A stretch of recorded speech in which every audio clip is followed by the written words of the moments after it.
Imagine a patient in recovery. Maybe they've just come through a severe accident or, they're healing from a major surgery. They've made it past the immediate danger. But what really determines their path forward? Is it just the damage from that initial injury? Or is there something far more intricate happening deep inside their own body's response? Something that can either bring them back to full health or, well, surprisingly, lead to further devastation. That's really the core question we're diving into today. We're talking about the inflammatory response.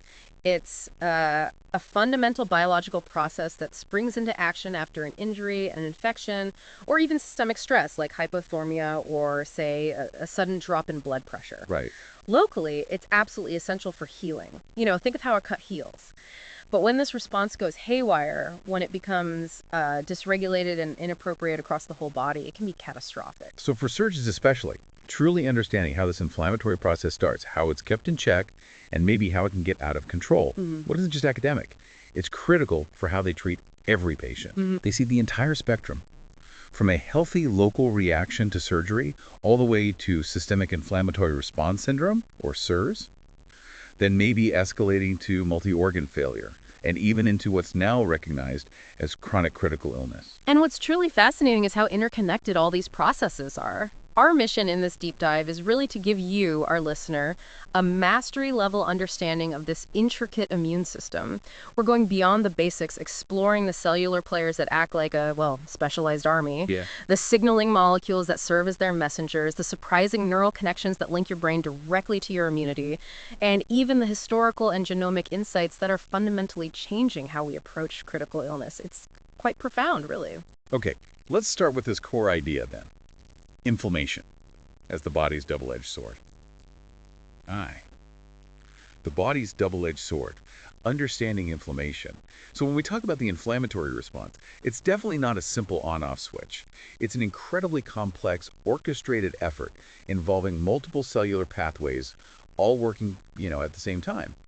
The goal is always to limit injury and, crucially, to promote healing. That's right. And here's the paradox. Locally, if you get a splinter or twist your ankle, that inflammation is beneficial. It calls in the cleanup and repair crews, so to speak. What sense? But when the body faces a severe insult, like a major trauma or a widespread infection, that very same response can become completely dysregulated, inappropriate, and the outcome can be devastating for the patient. This leads to a truly profound insight, one that's really revolutionized how we view patient outcomes.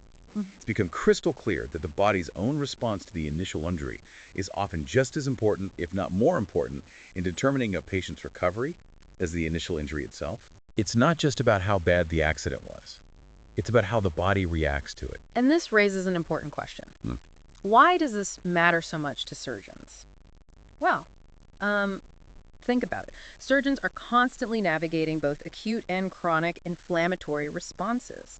Every incision, every repair, every time they manage an infection, it all triggers this intricate biological dance. It's literally their everyday reality. And this fundamental science of inflammation directly connects to a whole spectrum of clinical conditions. You see it in something as, seemingly simple as the local reaction to surgery, like how a wound heals or how it might struggle to. But then it escalates to systemic inflammatory response syndrome, SIRS, where inflammation spreads throughout the body. From there, it can progress to multi-organ failure, MOF, which carries a very high mortality. And increasingly, we see patients entering a state of chronic critical illness. So gaining a deep understanding of these mechanisms, how inflammation starts, how it's mitigated or calmed down, and how it can be potentiated or worsened, is absolutely foundational for delivering effective patient care. It's about moving beyond just treating symptoms to truly understanding the underlying symphony, if you will, of the body's defenses and how to help it play in tune to the cellular army, key players in the immune response. Right. If inflammation is this intricate orchestra, then we need to meet the musicians, the actual cellular army fighting on our behalf. It's truly a sophisticated array of cell types, hormones, signaling molecules, and that delicate balance between the pro-inflammatory and anti-inflammatory pathways within this orchestra is absolutely essential for healing. If it's out of tune, that's when things go wrong. That's a great way to put it. And among the first musicians to arrive on the scene are the neutrophils. The first responders, right, like the paramedics rushing in. Exactly. Neutrophils are a type of white blood cell, specifically a polymorphonuclear leukocyte, or PMN. They are potent mediators of acute inflammation and are often the very first cell type recruited to the site of injury or infection. Okay. What's fascinating about them is their dynamic nature. While they have a relatively short life in circulation, maybe about 8 hours, their lifespan gets significantly extended when they encounter inflammatory signals. Oh, interesting. Yeah, it's like they're given a temporary contract extension when the battle begins. And they're constantly being produced, like a standing army always ready. Yes, continuously in the bone marrow. It's a process regulated by signals like GCSF and interleukins from other immune cells, like T cells and macrophages, and their journey from the bloodstream into the tissue. It's a precisely controlled, multi-step process. Almost like a carefully choreographed ballet. Well, they literally tether, then roll along the vessel wall, then they grab on firmly using adhesion molecules like integrins interacting with ICAMs. For there, they crawl along the surface and finally squeeze through the vessel wall's transmigration, using molecules like cadherins and PCAM right into the injured tissue. It's an intricate dance designed for precision delivery. It sounds like they're stopping traffic and then slipping through the cracks to get to the emergency. So their precision in movement is clearly as crucial as their function once they arrive. Precisely. Once they get there, they're armed. Neutrophils contain 3 types of granules packed with powerful enzymes and proteins, azurophilic, specific, and gelatinase granules. These contents can be released extracellularly, directly into the surrounding tissue, or internally into compartments called phagosomes to help eliminate invading microbes. Okay, so they're dumping their weapons onto the battlefield or taking prisoners, essentially. You could say that, but neutrophils do more than just release these contents. They also deploy something called neutrophil extracellular traps, or nets. Nets. What are those exactly? It sounds intriguing. They are. Think of them as fiber meshworks, almost like sticky spider webs. Histones, proteins, and enzymes adhere to these fibers. Their function is quite ingenious. They trap extracellular pathogens, preventing their spread, and also aid in phagocytosis, the eating process, by other immune cells. It's a clever way of containing the threat. So they're not just about the initial acute inflammation then. Their job doesn't end there. Not at all. While traditionally seen as rapid acute mediators, the functions of neutrophils extend far beyond that initial response. Their proteases, for example, are crucial for tissue remodeling and wound healing in the aftermath. So they help clean up and rebuild too. Yes, and they even directly stimulate the formation of new blood vessels, a process called angiogenesis, by releasing specific growth factors like VEGF. And here's a truly surprising discovery that really challenges our old textbooks. Despite their typical pro-inflammatory role, anti-inflammatory subsets of neutrophils have been identified in certain disease states. This shows their remarkable adaptability and plasticity. The key takeaway here isn't just what they do, but how adaptable they are, which is a significant shift from older understandings. That's truly fascinating, challenging the classical view. So if neutrophils are the rapid responders, who are let's say, the great consumers and orchestrators, field commanders. Those would be the macrophages. Their name literally means big eater, reflecting their incredible ability to consume and degrade extracellular debris. They are absolutely key players in innate immunity. Okay. They differentiate from monocytes, their precursor cells, in response to infection and tissue injury. And critically, macrophages express a vast array of pattern recognition receptors, or PRRs. These allow them to recognize a huge variety of intracellular and extracellular danger signals. Like sentinels always on alert, scanning the environment. Yes, exactly. In response to PRR stimulation, macrophages perform several vital functions. They neutralize invading pathogens through phagocytosis, eating them, and then breaking them down with lysosomes. They also secrete potent pro-inflammatory messengers like IL-1 and TNF-A to recruit other immune cells to the damaged tissue. So they call for backup. They do, and importantly, they act as professional antigen-presenting cells, or APCs. This means they process bits of foreign invaders' antigens and present them on their surface to help stimulate other key immune players, particularly helper T cells. So they're not just cleaners, they're also crucial communicators, telling other cells what the threat looks like. They're like the intelligence officers, collecting evidence and briefing the troops. That's a perfect analogy, and like neutrophils, macrophages also demonstrate significant plasticity, phenotypic variance. We now recognize 2 main subsets, M1 and M2. M1 and M2. What's the difference? M1 macrophages are generally pro-inflammatory. They pump out cytokines and proteolytic substances that fight infection and drive inflammation. They are predominant in viral and bacterial infections, and they stimulate pro-inflammatory helper T cells. Okay, the aggressors. Right. But while these M1 products are vital for fighting microbes, high concentrations can create a dangerous inflammatory state for the host. In fact, high levels of M1 type cytokines correlate directly with mortality in sepsis models. That's that double-edged sword again. So too much of a good thing can be lethal. That seems to be a recurring theme. It absolutely is. On the other hand, M2 macrophages are essential for tissue remodeling and wound healing. They express anti-inflammatory markers such as IL-10. Macrophages are abundant throughout the body, and their functions often vary depending on the specific tissue they reside in. For example, you have Kupffer cells in the liver, or microglia in the central nervous system. Both are specialized macrophages. Wow. The core insight here is their remarkable ability to shift their function from aggressive defenders to quiet healers, depending on the body's needs at the time. This level of specialization within what we once thought of as maybe a single cell type is truly remarkable. Yeah. Okay, who else is part of this cellular army? Next up are the dendritic cells. These are arguably the most crucial bridge between your innate immunity, that initial response, and your adaptive immunity, the more specialized, memory-forming response. They are considered the major professional antigen-presenting cells. The key communicators, then. Absolutely. When they encounter foreign material, they engulf and break down pathogen-derived proteins. Then they load these bits of invaders onto major histocompatibility complex molecules, MHC class I or class II. Right, the MHC system. Once they have these antigen MHC complexes on their surface, these dendritic cells travel from the tissue to the lymphoid organs, primarily the lymph nodes and spleen, to stimulate naive resting T cells. If they're presenting extracellular proteins, things from outside the cell, those are processed in lysosomes and presented with MHC class II molecules to activate CD4 plus helper T cells. Intracellular proteins, however, maybe from a virus inside the cell, are processed in the cytosol by the proteasome and presented via MHC class I molecules to activate CD8 plus cytotoxic T cells. So different pathways for different types of threats. Exactly. And interestingly, certain subsets of dendritic cells can also perform a process called cross-presentation. This is where they process extracellular proteins but present them via MHC class I. It's a key step in initiating certain adaptive immune responses. And they're incredibly efficient at this whole presentation business, right? Yeah. Much more so than others. Highly efficient. Dendritic cells stimulate T cell activity not just through presenting the antigen, but also via surface signals co-stimulatory molecules, and by producing pro-inflammatory cytokines like IL-12. Because of these multiple co-stimulatory mechanisms, they are far more efficient at provoking an adaptive immune response compared to other APCs like macrophages or B cells. But there's a fascinating paradox with dendritic cells, isn't there? They don't just sound the alarm, they can also promote tolerance. Absolutely. It's one of the most interesting aspects.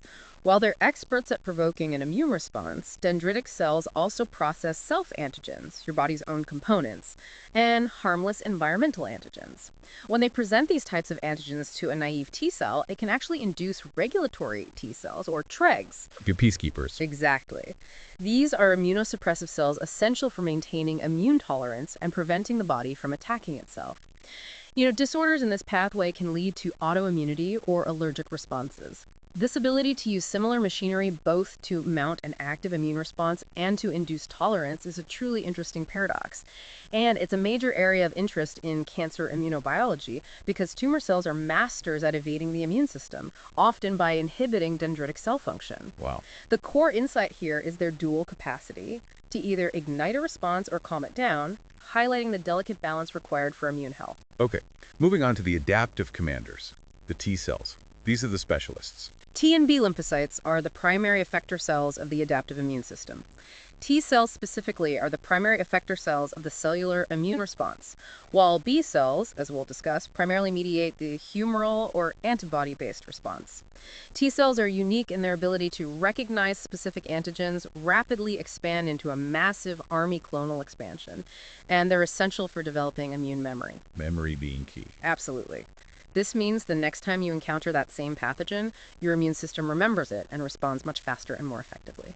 So how do these T cells get activated? It sounds like a multi-step process, not just seeing the antigen. It is, and while the immune system is never truly linear, we can simplify it into 3 key steps for understanding. First, step 1, antigen MHC presentation.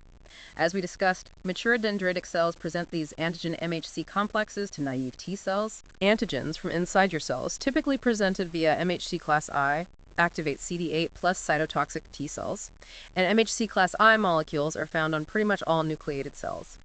Antigens from outside your cells are presented via MHC class II, activating CD4 plus helper T cells, and MHC class II is confined mainly to those antigen-presenting cells. I remember learning that basic distinction. But is there more to it now? Has our understanding evolved? Oh, absolutely. While that's the classic teaching, emerging research suggests it's not always so straightforward, it's more nuanced. Recent studies show that activation of certain pattern recognition receptors can actually alter whether a protein gets loaded onto an MHC class I or MHC class II receptor. Really? How does that work? Take TLR4, for example, famous for recognizing bacterial lipopolysaccharide, or LPS. When it's activated on the cell surface, it can transiently increase cross-presentation, leading to more antigenic peptides loading onto MHC class Y. This favors the activation of CD8 plus cytotoxic T cells initially. But once that pathogen is engulfed within the cell, TLR4 can switch gears, promoting the loading of antigenic peptides onto MHC class II molecules, ultimately favoring a CD4 plus helper T cell response later on.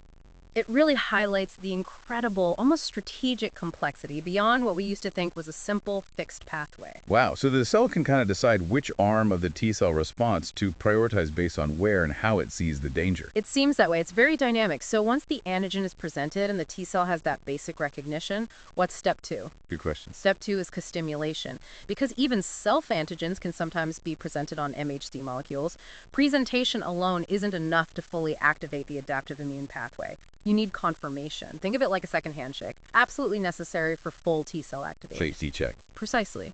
The most notable co-stimulators are specific molecules on the activated dendritic cell like CD80 and CD86 that interact with their counterparts on the T cells, primarily CD28.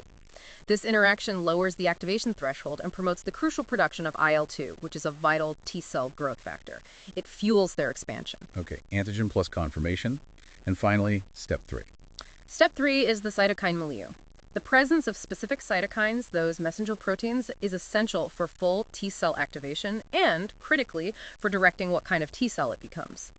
The innate cytokine environment varies depending on which PRR has been stimulated. Right. Cytokines like IL-12, IL-6, and TNF-A potentiate acute inflammation and influence T cell differentiation. IL-1 is crucial for upregulating the acute phase response.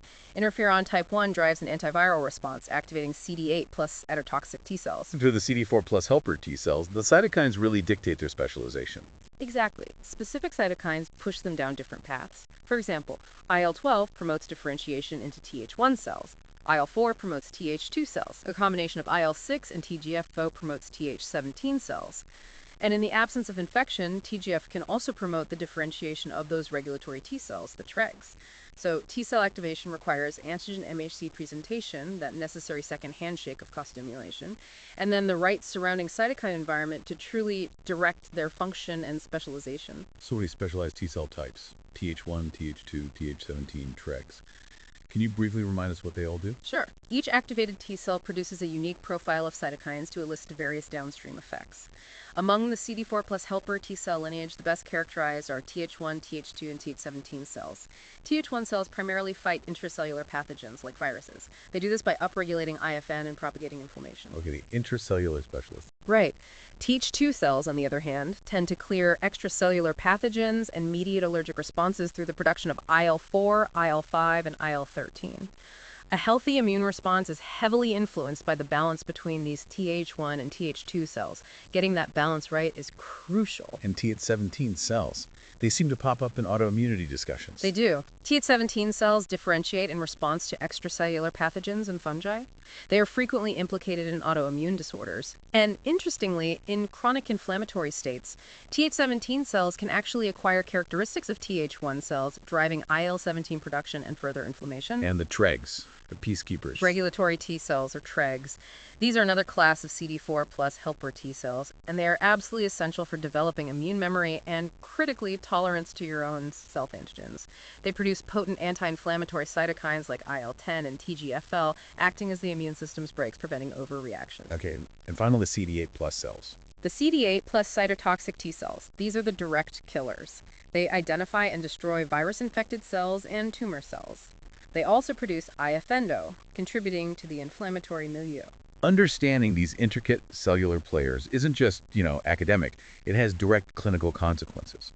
For instance, what happens to this carefully balanced T-cell army when a patient undergoes something significant like surgery? We hear about post-operative immunosuppression. Indeed, it's a major factor. Studies have consistently shown that the adaptive T-cell-dependent inflammatory response is dampened following general anesthesia, surgical stress, blood transfusion, hypothermia, hyperglycemia, and even post-operative pain. This dampening happens concurrently with a simultaneous increase in stress hormones like ACTH and glucocorticoids from the HPA axis. And this observation has particular importance in surgical oncology, right? Absolutely critical, because T cells play a crucial role in destroying circulating tumor cells and preventing micrometastasis, the spread of tiny, undetectable tumors.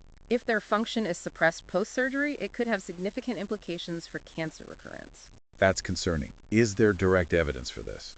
Yes. A recent study specifically compared the postoperative T-cell profiles of patients undergoing surgery for invasive breast cancer versus those with benign fibroadenomas. In the benign group, there was essentially no change in the T-cell profile post-surgery. However, But in the cancer group? in the invasive breast cancer group, there was a significant increase in those regulatory T cells, the TREGs, at 72 hours postoperatively. And what did that increase in TREGs correlate with for the patient's outcomes? This increase in regulatory T cells correlated with larger tumor size, HER2 positivity, a marker of more aggressive cancer, and critically, a decrease in the length of disease-free survival. Wow. Furthermore, a lower burden of Th1 cells, the ones that fight intracellular threats and tumors in these patients, was also correlated with a greater tumor burden and HER2 positivity. The implication here is profound. Postoperative immunosuppression may leave cancer patients vulnerable to metastases. So it opens up huge questions for research. Exactly. It opens up significant opportunities for research into immunomodulation in this postoperative state. How can we fine-tune the immune system to protect patients better after surgery, especially cancer surgery? This is a prime example of where a mastery-level understanding directly translates into potential real-world patient benefits. Okay, from the direct combatants and their commanders, let's talk about the antibody factories, B cells. Right, B cells. They are the primary effector cells of the humoral immune response. Their main job is to produce antibodies, also known as immunoglobulins or IG, and they also function as professional antigen-presenting cells, much like macrophages and dendritic cells. Oh, okay. And their development starts in the bone marrow. Yes, B cells begin their development in the bone marrow, where their maturation is intricately linked to the structural rearrangement of their immunoglobulin gene segments. That's the VDJ recombination process, right? The incredible diversity generator. I remember reading about that. Exactly. VDJ recombination is this amazing genetic rearrangement process among specific gene segments V, D, and J of the immunoglobulin light and heavy chains. It's an incredibly powerful mechanism that ultimately allows for the production of an astonishing diversity of antibodies. We're talking potentially more than 5 times 10 to the 13th different antibodies. It's an incredible number. It really is. During this process, the B cell progresses through early developmental phases like pro-B and pre-B cells. Once VDJ recombination is complete, a specific surface marker called IgM appears, signaling the B cell's entrance into the immature state. At this point, it leaves the bone marrow and migrates to the spleen. And it finishes maturing in the spleen. Yes, in the spleen, immature B cells mature into naive follicular or marginal zone B cells. So different types of B cells for different roles, even after maturation. Precisely. Marginal zone B cells are found in the spleen and act as the first line of defense against invaders in the bloodstream. These B cells can rapidly produce soluble IgM antibodies, often independently of T cell help, during the early stages of infection. Quick response. Okay. And the follicular B cells. Naive follicular B cells, on the other hand, are found mainly in the lymph nodes or circulating in the blood, and their activation is typically T cell dependent. They need that helper T cell conformation we talked about. Right. When follicular B cells are activated, they undergo a process called class switching. This is where they transition from producing IgM antibodies to producing other classes of immunoglobulin, primarily IgG, IgA, and IgE, which happens particularly during times of infection. During this class switching, further genetic rearrangements occur, resulting in antibodies with a higher affinity, meaning a tighter bond, for the antigen they recognize. They get better at targeting the enemy. And what about memory? This is where vaccines come in, isn't it? Connecting back to T-cell memory, too. That's a critical point. Memory B cells are retained after an immune response resolves. These crucial memory cells retain the capacity to produce those high-affinity immunoglobulins toward a specific antigen. Should that antigen ever be reintroduced, maybe years later, these memory B cells can rapidly mount a robust immunologic response. This is precisely why vaccines are so effective in training your immune system to remember and quickly fight off future threats. 3. Innate immunity. Beyond the basics. Let's shift gears now back to innate immunity. We've often thought of it as the first line of defense, the non-specific part of the immune system, the part without memory. But recent discoveries are really redefining this, aren't they? The lines are blurring. They certainly are. The classical teaching used to draw a very distinct line. Innate immunity was non-specific, rapid, no memory. Adaptive immunity was specific, slower initially, but developed memory. However, emerging evidence is really challenging that classic view. We're now seeing evidence for memory development even within the innate immune system. For example, epigenetic changes. These are essentially temporary tweaks to how genes are expressed, not changes to the DNA sequence itself, occur within macrophages and natural killer cells after exposure to various danger molecules. This induces a kind of functional cellular reprogramming. So these innate cells can remember a previous encounter, almost like a quick response muscle memory, but at the cellular level. Yes, in a way. Upon secondary stimulation, encountering that danger signal again, these trained innate cells can reactivate and function more efficiently, more rapidly. And this happens independently of T and B cell stimulation. So the line between innate and adaptive immunity, once thought to be so clear-cut, has become far less distinct. The key insight here is that your first responders aren't just reacting blindly, they're actually learning and adapting too. This evolving understanding also brings us to Matzinger's danger hypothesis. I remember this causing quite a stir, a truly revolutionary idea.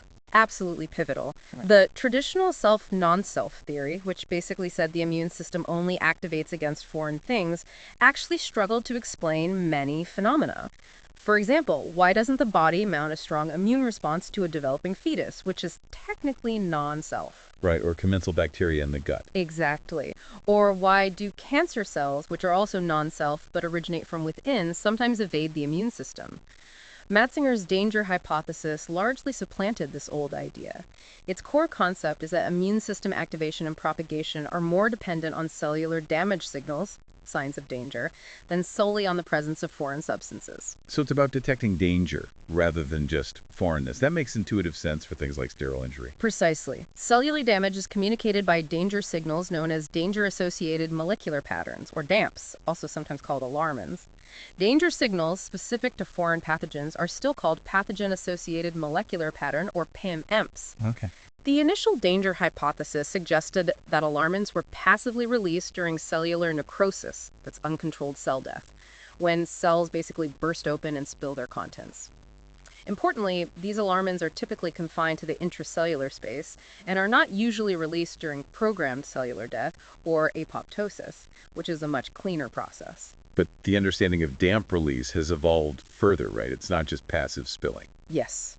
Newer theories suggest that even severely stressed cells that aren't undergoing full necrosis are capable of releasing alarmins in a more active manner through upregulation and overexpression. A prime example is IL-1, a well-studied alarmin. It can sense chromatin damage within the nucleus and actively report this finding to neighboring tissue via increased IL-1 secretion, even without the cell having lost its plasma membrane integrity. Wow, so it's like an early warning system from a cell that's still structurally intact, sending out a distress signal before a full breach. Exactly. This active signaling of danger fundamentally changes how we view the initial triggers of inflammation. It's not just about things breaking, it's about cells actively signaling distress. This active signaling is quite profound. How do cells actually recognize these PANTs and DAMPs? What are the sensors? That's where pattern recognition receptors, or PRRs, come in. This is a broad term for cellular receptors that recognize both DAMPs, the endogenous danger signals, and PAMPs, the pathogen-associated signals. PRs are evolutionarily conserved, meaning they've been around for a very long time in many species. Okay. And they respond to specific PAMPs that are essential for microbial survival and are not easily altered by pathogens to evade the immune system. The best characterized class of PR involved in the inflammatory response is the toll-like receptor, or TLR family. Ah, toll-like receptors. That name definitely rings a bell. They're pretty famous in immunology. They are. The toll signaling pathway was initially characterized in the fruit fly, Drosophila melanogaster. The toll protein in flies had a known role in activating certain immune cells in response to fungal infections and later bacterial components. A crucial advancement in understanding intracellular signaling pathways of the innate immune system came with the discovery that a human receptor, the IL-1 receptor, shared a similar structural motif with the Drosophila toll protein. That connection showed how ancient these systems are. Exactly. It showed how evolutionarily conserved these fundamental signaling mechanisms are across vast biological distances. So how do TLRs actually work? What do they do when they sense danger?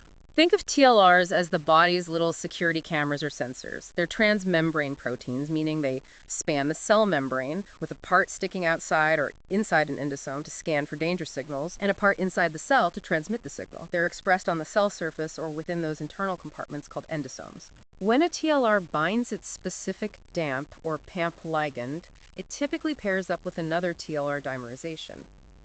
This pairing triggers the activation of multiple downstream intracellular signaling pathways. 10 human TLRs have been identified so far, each recognizing various PAMPs and DAMPs and triggering a variety of responses. Can you give some examples? Sure. TLR4 is probably the most famous. It plays a key role in recognizing bacterial lipopolysaccharide, LPS or endotoxin, from gram-negative bacteria.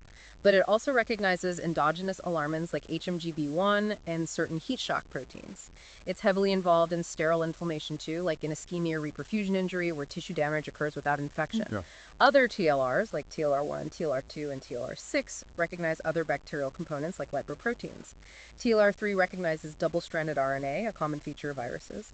TLR7 and TLR8 recognize single-stranded RNA, also often viral. And what's the end result of all this TLR activation? What pathways do they trigger? TLRs primarily function through activating key intracellular pathways like NF-key and the MEPK pathways. This activation leads to the upregulation of a number of pro-inflammatory cytokines, including critical ones like IL-1 and TNF-MA. This, in turn, activates neighboring innate immune cells and, crucially, also activates cell lines involved in adaptive immunity, like T cells and B cells. So TLRs are a major trigger for initiating and amplifying the entire immune symphony. The key insight here is how these conserved sensors detect a wide range of threats and then orchestrate the initial alarm system. And another key family of PRRs involved in inflammation are the inflammasomes, built around NLR proteins. Yes, the inflammasome. This is formed by another well-characterized family of PRRs, the nucleotide binding and oligomerization domain-like receptors, or NLRs. Unlike TLRs, which are often on the membrane, NLRs are typically found in the cytoplasm. Okay, inside the cell. Right.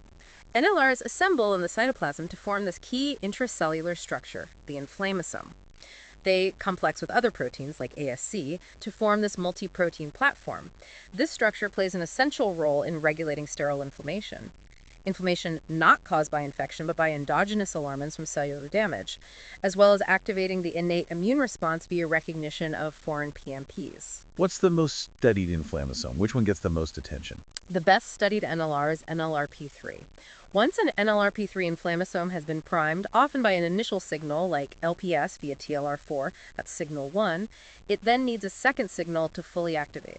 This activation leads to the recruitment and activation of an enzyme called caspase-1. Caspase-1. And that's important because Caspase-1 is essential for cleaving the inactive precursors of highly pro-inflammatory cytokines like IL-1 and IL-18 into their active secreted forms. It also promotes the release of the pro-inflammatory alarmin HMGB1. so it unleashes some major inflammatory players. What kind of things provide that second activation signal for NLRP3? A variety of things.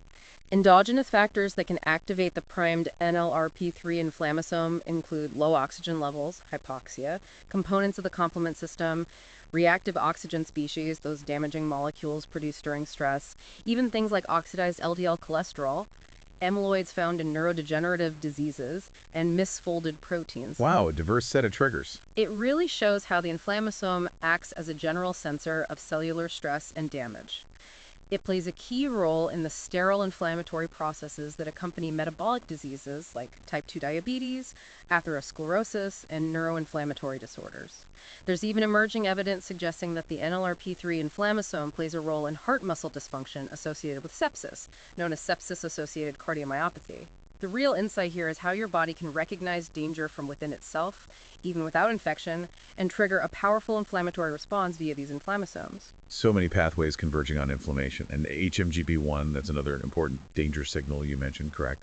High mobility group box protein 1. Absolutely. HMGB1 is a crucial endogenous DAMP, meaning it's a danger signal released from your own damaged or stressed cells. It mediates a plethora of downstream effects within the inflammatory cascade. It's highly conserved across multiple species and found in virtually all human cell lines, indicating its fundamental importance. And you mentioned it's versatile. Its function changes. It's fascinatingly versatile. Its function varies based on its location, whether it's inside the nucleus doing its day job or outside the cell acting as an alarmin, the specific receptor it binds to on other cells, and even its chemical state, its reduction oxidation or redox state. It sounds like a real shapeshifter with multiple identities. It really is. Historically, it was initially identified way back in 1973 as a DNA-binding protein found in the nucleus, involved in regulating gene transcription and DNA repair. Pretty standard stuff. But then in 1999, a landmark discovery showed it could also be secreted outside the cell by macrophages in response to bacterial toxins like LPS.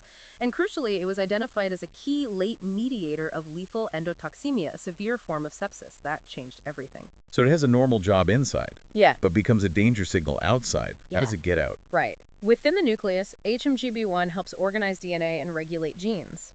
But in response to cellular injury or PMPs like LPS, it's actively shuttled out of the nucleus into the cytoplasm. Okay. And then for the cytoplasm to the outside. HMGB1 makes its way to the extracellular space via both active and passive pathways.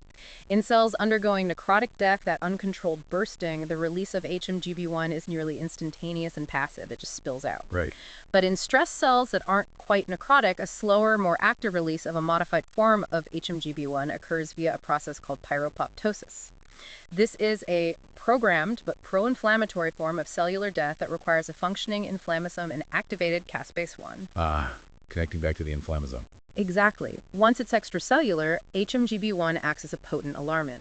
It stimulates the release of key pro-inflammatory cytokines like TNF, IL-1, IL-6, and IL-18 from other immune cells. It also serves as a powerful chemoattractant for macrophages and neutrophils, drawing more immune cells to the danger site, amplifying the response. So it amplifies the alarm, calling in reinforcements. I think you read something about therapeutic potential. Can we target HMGB1? Yes, that's a major area of research. In mouse models, neutralizing HMGB1, for instance, by giving specific anti-HMGB1 antibodies, has been shown to significantly reduce the lethality associated with endotoxemia, particularly when given later in the course of the illness. This makes HMGB1 a rapidly growing target of molecular and clinical research, both as a potential biomarker to predict how severe an illness might be, and as an immunologic therapeutic target itself. So it have implications for many diseases. Significant clinical implications. In many acute conditions like sepsis and hemorrhagic shock, but also in chronic inflammatory conditions such as atherosclerosis and inflammatory bowel disease. It's involved in both pathogen-associated and sterile immunity. The key insight here is its dual role inside and outside the cell, its different release mechanisms, and its potential as a target, especially a lead target, for new therapies to control runaway inflammation.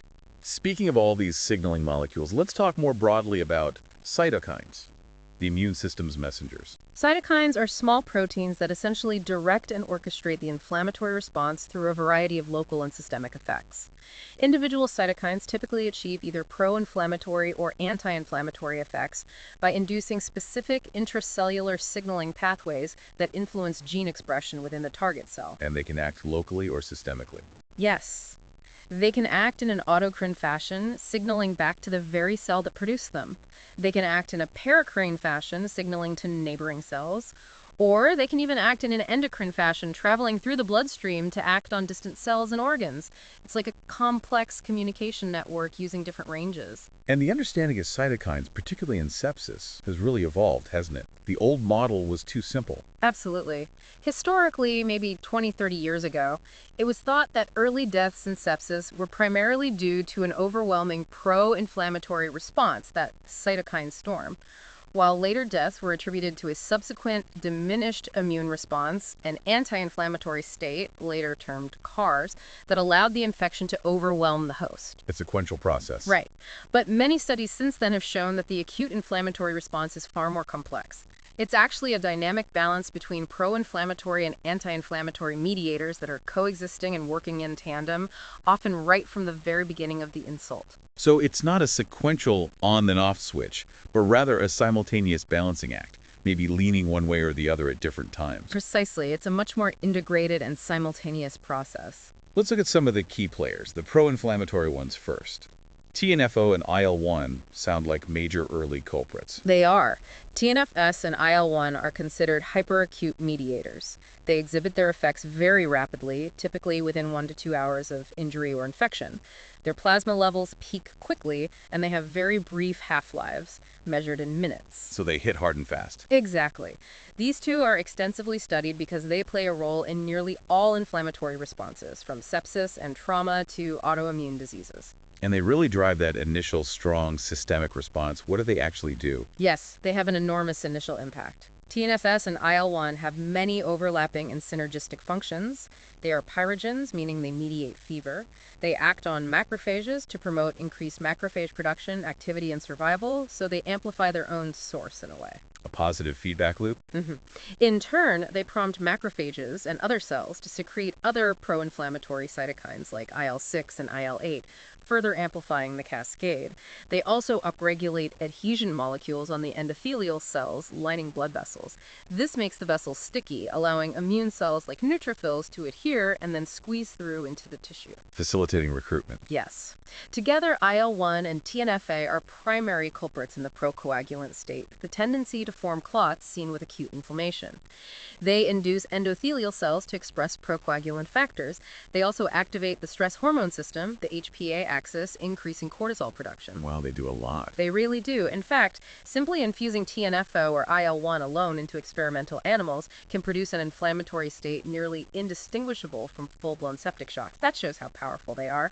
However, because their half-lives are so short and their peaks so brief, their levels aren't actually very useful for predicting injury severity or organ dysfunction clinically. Okay, so they kick things off dramatically but aren't good long-term markers. Yeah. What about the subacute mediators? You mentioned IL-6 and IL-8. Right, those would be IL-6 and IL-8. They tend to peak a bit later, maybe around 1 to 4 hours post-injury, and they maintain more sustained plasma concentrations compared to those hyperacute mediators like TNF and IL-1. IL-6 is often considered a secondary cytokine because its production is induced by primary cytokines like IL-1 and TNF, as well as by bacterial toxins like LPS. It's secreted by many cell types throughout the body: macrophages, dendritic cells, lymphocytes, endothelial cells, fibroblasts, even smooth muscle cells. And like TNF and IL-1, it's also a pyrogen, contributing to fever. And IL-6 is famously known for driving the acute phase response, right? Yes, that's arguably its key function. IL-6 mediates the acute phase response, which is characterized by fever, an increase in white blood cells, leukocytosis, and importantly, an increase in serum concentrations of acute phase reactants. These are proteins mainly produced by the liver in response to inflammation. Like CRP. Exactly. C-reactive protein, or CRP, is a classic example. Complement proteins, fibrinogen, involved in clotting, ferritin, iron storage. These are all acute phase reactants stimulated by IL-6. CRP levels typically start rising about 8 hours post-injury and peak around 48 hours. And unlike TNF and IL-1, IL-6's timing makes it a better prognosticator. Yes. Because of its more sustained presence, IL-6 levels are generally considered the most accurate prognosticator among cytokines. In trauma, patients who develop SIRS, sepsis, or MOF, increased and sustained levels of IL-6 directly correlate with a poorer prognosis. High levels that stay high are a bad sign. So it's a better indicator of how things are likely to go long term. Generally, yes. IL-6 is also implicated in the procoagulant state of acute inflammation and influences both innate and adaptive immune responses, including T and B cell activation and differentiation. It's even been implicated in mediating myocardial dysfunction problems with heart muscle function in septic shock. But here's where it gets really interesting. IL-6 also has anti-inflammatory effects. That seems like a paradox. How could it be both? It is indeed a paradox, and a really important one. Despite being a potent pro-inflammatory cytokine, IL-6 also, paradoxically, inhibits the subsequent release of TNF-SO and IL-1. It helps put the brakes on those initial hyperacute mediators. Okay. It also upregulates the secretion of IL-1 which is an antagonist that blocks the IL-1 receptor, effectively neutralizing IL-1. Other key anti-inflammatory cytokines like IL-10 and TGF-4 are also produced in response to IL-6 stimulation. Furthermore, prostaglandin E2, a potent endogenous immunosuppressant, is released from macrophages following IL-6 signaling. So it triggers both pro and anti-inflammatory pathways almost simultaneously. Yes, and because of these downstream anti-inflammatory effects, IL-6 has been heavily implicated in the development of the compensatory anti-inflammatory response syndrome, or CARS, that immunosuppressed state we mentioned earlier that often occurs in parallel with SIRS. This really highlights the intricate balance and often contradictory roles these key messengers play. It's not black and white. Definitely not. Here. What about other key anti-inflammatory cytokines? Let's talk about IL-4. Okay, IL-4. This is a classic anti-inflammatory cytokine. It's secreted primarily by innate immune cells involved in responses against extracellular pathogens, things like mast cells, basophils, eosinophils, and also by the adaptive immunity's Th2 helper T cells. Right, associated with Th2 responses. Exactly. Through autocrine and paracrine actions, IL-4 increases its own production, as well as the production of other anti-inflammatory mediators like TGF and IL-10.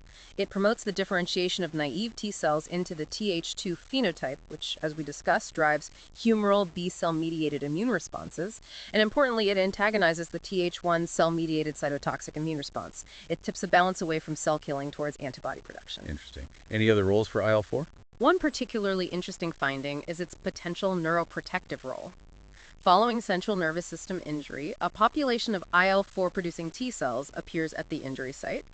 Their presence seems to have a highly neuroprotective role, inducing recovery in injured neurons. For instance, studies in mouse models showed that IL-4 deficient mice with induced CNS injury exhibited decreased functional recovery compared to normal mice. Fascinating. Okay, and IL-10.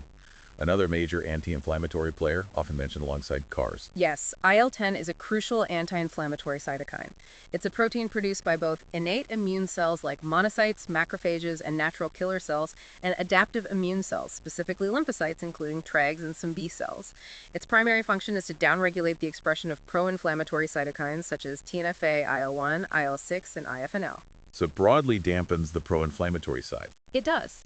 Simultaneously, it upregulates the expression of modulators that neutralize TNF-A and IL-1, like soluble TNF receptors, STNFR, and that IL-1 receptor antagonist, IL-1 arrow. IL-10 also directly impairs phagocytosis among innate immune cells and prevents efficient antigen presentation among APCs.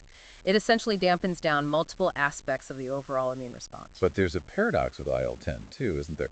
Similar to IL-6 regarding its protective versus potentially injurious effects, especially in sepsis. Absolutely. This is another example of the complexity. In mouse models using purified bacterial endotoxin, LPS, to induce shock, infusing recombinant IL-10 has shown protective effects. It reduces mortality. Okay, sounds good. However, here's the twist. In more clinically relevant models of widespread bacterial sepsis, like the cecal ligation and puncture model, which mimics a ruptured appendix, inhibiting IL-10 activity actually markedly increased survival. Wow, the opposite effect. How do we interpret that? Taken together, this indicates that IL-10 can have both protective and injurious effects within the septic inflammatory response, likely depending heavily on the context, the timing, and the specific type of insult.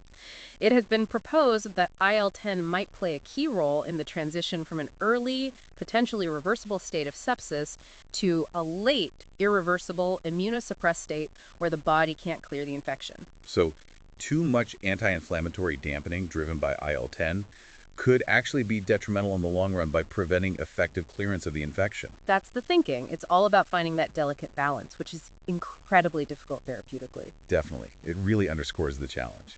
Okay, finally, let's discuss transforming growth factor, or TGFO, another complex cytokine with diverse roles. Yes, TGFO is a dimeric cytokine with a wide array of functions, but it generally exerts an anti-inflammatory effect. There are three main isoforms, TGF1, 2, and 3-all, with somewhat overlapping functions, and distributed throughout different tissues like bone, neurons, and lung. What are some of his key roles? TGFF plays a critical role in regulating something called epithelial to mesenchymal transition, or EMT. This is a process essential for embryonic development, but also for tissue remodeling and wound repair in adults. It also promotes angiogenesis, the formation of new blood vessels, which is also key for healing. And its role with T cells seems quite comprehensive, influencing development and function. Yes. TGFS is notably involved in the development of all T cell types within the thymus, and importantly, it inhibits the survival of autoreactive T cells in the periphery, helping to prevent the immune system from attacking healthy self-tissue. It inhibits various T cell functions, including proliferation and IL-2 secretion, and its presence promotes the development of those immunosuppressive regulatory T cells, the TREGs. So strongly immunosuppressive in the adaptive immune context. Generally, yes. Furthermore, it suppresses the production of pro-inflammatory mediators like IL-1, TNF-alpha, and even HMGB1 from monocytes and macrophages. And like IL-10, it simultaneously upregulates immunosuppressive modulators like STNFR and IL-1 array. Now, for perhaps the most striking paradox, its role in malignancy. This is truly fascinating and concerning. It acts as a suppressor early on, but then gets co-opted. This is truly a critical aspect of TGF biology, especially for cancer research. In early malignancy, TGF actually functions as a tumor suppressor. In healthy cells, TGF signaling stops the cell cycle in the G1 phase, limiting uncontrolled growth. And this process also occurs in malignant cells early on, acting as a brake. Okay, so initially it's helpful against cancer. Initially, yes. However, as malignancy progresses and tumor cells acquire various mutations and adaptations, they can effectively hijack the TGF signaling pathway and use it to their advantage. They become resistant to its growth inhibitory effects and instead exploit its other functions. How do they exploit it? They use TGF to promote tumor cell proliferation, invasion, and metastasis. They leverage its role in EMT to become more invasive, use its angiogenic properties to get a better blood supply, and critically, use its immunosuppressive functions to downregulate the pro-inflammatory response. This helps the malignant cells evade destruction by attacking immune cells like cytotoxic T cells. It's a prime example of how the body's own regulatory mechanisms can be perverted in disease. A truly critical insight for understanding tumor progression and developing cancer therapies. 4. The complement system, a cascade of destruction and signaling. Okay, moving on from the individual cellular players and their messengers, let's delve into another critical component of the immune system, the complement system. Classically, it's been lumped under innate immunity, but its role seems far more pervasive now. It's recognized as a major mediator of inflammation with broad influence on both innate and adaptive immunity. That's absolutely right. It's really a bridge between the two systems and a powerful amplifier. And following a common theme within the immune system, complement proteins don't just act in isolation, they assemble and activate in a cascade-like fashion in response to a number of DAMPs and PAMPs. A cascade meaning one step triggers the next. Exactly, like a chain reaction or a row of dominoes. There are three primary activation pathways for the complement system: the classical pathway, the lectin pathway, and the alternative pathway. Despite different starting triggers, all three pathways ultimately converge to result in the destruction of a targeted cell and the generation of inflammatory mediators. Can you walk us through those pathways briefly? What's the essence of each one? How do they get started? Certainly. The classical pathway is typically initiated when an antigen-antibody complex, often IgM or IgG antibodies bound to a pathogen, binds to the first complement protein, C1q.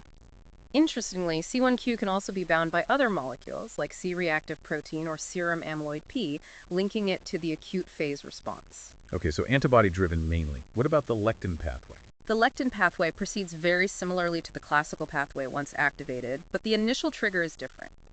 Instead of antibodies, it's activated when specific carbohydrate-binding proteins in the blood-like mannan-binding lectin MBL, ficolins, or collectins, recognize specific sugar patterns commonly found on microbial surfaces, but not usually on host cells. So it recognizes microbial patterns directly. Yeah. And the alternative pathway. The alternative pathway is unique because it doesn't rely on specific recognition molecules like antibodies or lectins to get started. Instead, it relies on a baseline, low-level spontaneous hydrolysis, a sort of tick-over of a key complement protein, C3. If the resulting activated C3 fragment, C3b, happens to land on and covalently bond with components of a bacterial cell wall, it recruits other factors, like factor B forming a complex, C3bbb, which acts as an enzyme called a C3 convertase. This pathway provides constant surveillance. Okay, so 3 different ways to kickstart the cascade. Yeah. Antibodies, microbial sugars, or just spontaneous activation that gets stabilized on a foreign surface. Yeah. But they all converge. Precisely. Regardless of the starting point, all 3 pathways converge on the formation of a C3 convertase enzyme. This enzyme's job is to split C3 into 2 fragments, C3a and C3b. C3b can then participate in forming a C5 convertase, which splits C5 into C5a and C5b. C5b is the initiating component for the final step, assembly of the membrane attack complex, or MAC, which is formed by C5b binding C6, C7, C8, and multiple copies of C9. The MAC, that sounds ominous. What does the MAC do? It is pretty potent. The MAC exists in 2 forms. First, the membrane inserting form. It literally inserts itself into the membrane of targeted cells. These could be bacteria, cells invaded by a pathogen, or even stressed host cells expressing danger signals. It essentially punches holes or pores in the membrane, promoting leakage of intracellular contents, cell lysis, and ultimately destruction. So direct killing. What's the other form? The second form is soluble MAC, SC5b9, which doesn't insert into membranes but circulates. In this form, it acts as a potent pro-inflammatory mediator, further fueling the inflammatory response by activating other immune cells. And importantly, the smaller fragments generated earlier in the cascade, C3a and C5a, are also powerful pro-inflammatory molecules called anaphylatoxins. They act as chemoattractants, drawing neutrophils and macrophages to the site, and trigger histamine release from mast cells, contributing to vasodilation and vascular permeability. So complement is not just about directly killing cells, it's also a massive signaling and recruitment system. Exactly. Its role goes far beyond just cell lysis. Many complement components function as chemoattractants. Complement fragments are recognized by receptors on professional APCs, promoting phagocytosis. This is called opsonization. They can mediate T-cell activity and even lower the activation threshold for B cells. It really ties into almost every aspect of the immune response. With such a powerful, destructive, and inflammatory potential, how does the body prevent this system from attacking its own healthy cells? That's crucial. Host cells contain sophisticated complement-regulating proteins on their surfaces and in the plasma. These proteins function to prevent aberrant self-activation and limit the cascade once it starts. However, in situations of massive cellular damage and the widespread release of DAMPs, such as occurs with sepsis or severe trauma, these regulatory mechanisms can be overwhelmed. Leading to uncontrolled activation. Exactly. This unchecked complement activation contributes significantly to the systemic inflammation, thrombosis, clotting, and tissue damage seen in conditions like traumatic injury and sepsis. It becomes part of the problem rather than just the solution. This sounds like another prime target for therapeutic intervention, if we could control that overactivation. It absolutely is, and there's been some success here. A notable therapeutic agent is eculizumab. It's a first-in-class monoclonal antibody that specifically blocks a key component of complement, C5, preventing the formation of C5a and the M-AIM. It's FDA approved for specific rare blood disorders like PNH and atypical HUS. But it also has significant off-label uses in many other conditions, from certain kidney diseases to preventing rejection and organ transplantation. Critically, a large number of clinical trials are underway to assess its efficacy in various other disease states, with sepsis being a significant focus, although results there have been mixed so far. So the potential is there, but it's complex. It is. Furthermore, multiple other immunobiologic medications targeting different points in the complement cascade are currently in development. This really underscores how understanding the detailed pathophysiology of the complement system is key to expanding our knowledge and developing future treatments for inflammatory diseases. The core insight here is that this ancient defense system is incredibly powerful, but its dysregulation can be just as damaging as the threats it targets, making its precise control a high-stakes medical challenge. The V, the brain-body connection. Nervous system and immunity. Now, this is truly a paradigm shift, I think. We've talked about cells and molecules operating somewhat independently, but inflammation isn't a linear, isolated process happening just in the tissues. It's becoming increasingly clear that there's extensive two-way communication between the nervous system and the immune system. It influences both chronic and acute inflammatory processes in ways we're only beginning to fully appreciate. It's genuinely one of the most exciting areas of research in immunology and neuroscience right now. We now know, for instance, that your pattern recognition receptors, like TLRs, and receptors for key cytokines like TNF and IL-1, aren't just on immune cells. They're expressed directly on neurons, your nerve cells, including in the brain. Wow, so neurons can directly sense inflammation. Yes. And conversely, peripheral immune cells, including macrophages, dendritic cells, and T cells, express receptors for common neurotransmitters like acetylcholine, the main parasympathetic signal, and catecholamines like adrenaline and noradrenaline, the sympathetic fight-or-flight signals. These immune cells don't just sense neurotransmitters, they can even produce and secrete these very same neurotransmitters themselves. So the immune cells are talking back to the nervous system using its own language. Exactly. This direct communication, flowing in both directions, completely changes how we view systemic responses like inflammation. The nervous system isn't just a passive recipient of inflammatory signals, it's an active participant and regulator. So the nervous system isn't just a bystander observing the battle. It actively gets involved in regulating inflammation. It's not just receiving signals, it's sending commands too. Precisely. The nervous system actually functions in large part to suppress the inflammatory response, to keep it in check, and prevent it from getting out of control. It does this through two key pathways. First, there's the inflammatory reflex arc involving the vagus nerve and the related cholinergic anti-inflammatory pathway. Second, there's the activation of the HPA axis and the subsequent secretion of glucocorticoids, which we touched on earlier. Okay, let's start with the inflammatory reflex arc. What exactly is a neural reflex arc, just to be clear? A neural reflex arc is a fundamental biological circuit. It's a pathway where sensory input from the periphery, say detecting heat or stretch, is transmitted via afferent sensory neurons to the central nervous system, spinal cord or brainstem. It gets processed there, and then a resulting action signal is carried back via efferent motor neurons to the periphery, causing a response, like pulling your hand away or adjusting muscle tone. It involves at least two synaptic connections. Okay, a basic stimulus response loop via nerves, and the vagus nerve is central here for inflammation. Yes, the vagus nerve is the primary parasympathetic nerve in the body. It's huge, innervating most of your internal organs. It mediates multiple reflex arcs, controlling cardiovascular function, digestion, endocrine secretion, and so on. So it's perhaps not surprising that it also plays a central role in mediating the immune response. Quite a busy nerve then, involved in almost everything. Extremely busy. And interestingly, it's composed of about 80% sensory fibers, afferent fibers, carrying information to the brain. These afferent sensory vagus neurons transmit peripheral signals, including inflammatory cues like the presence of cytokines, to specific nuclei in the brainstem.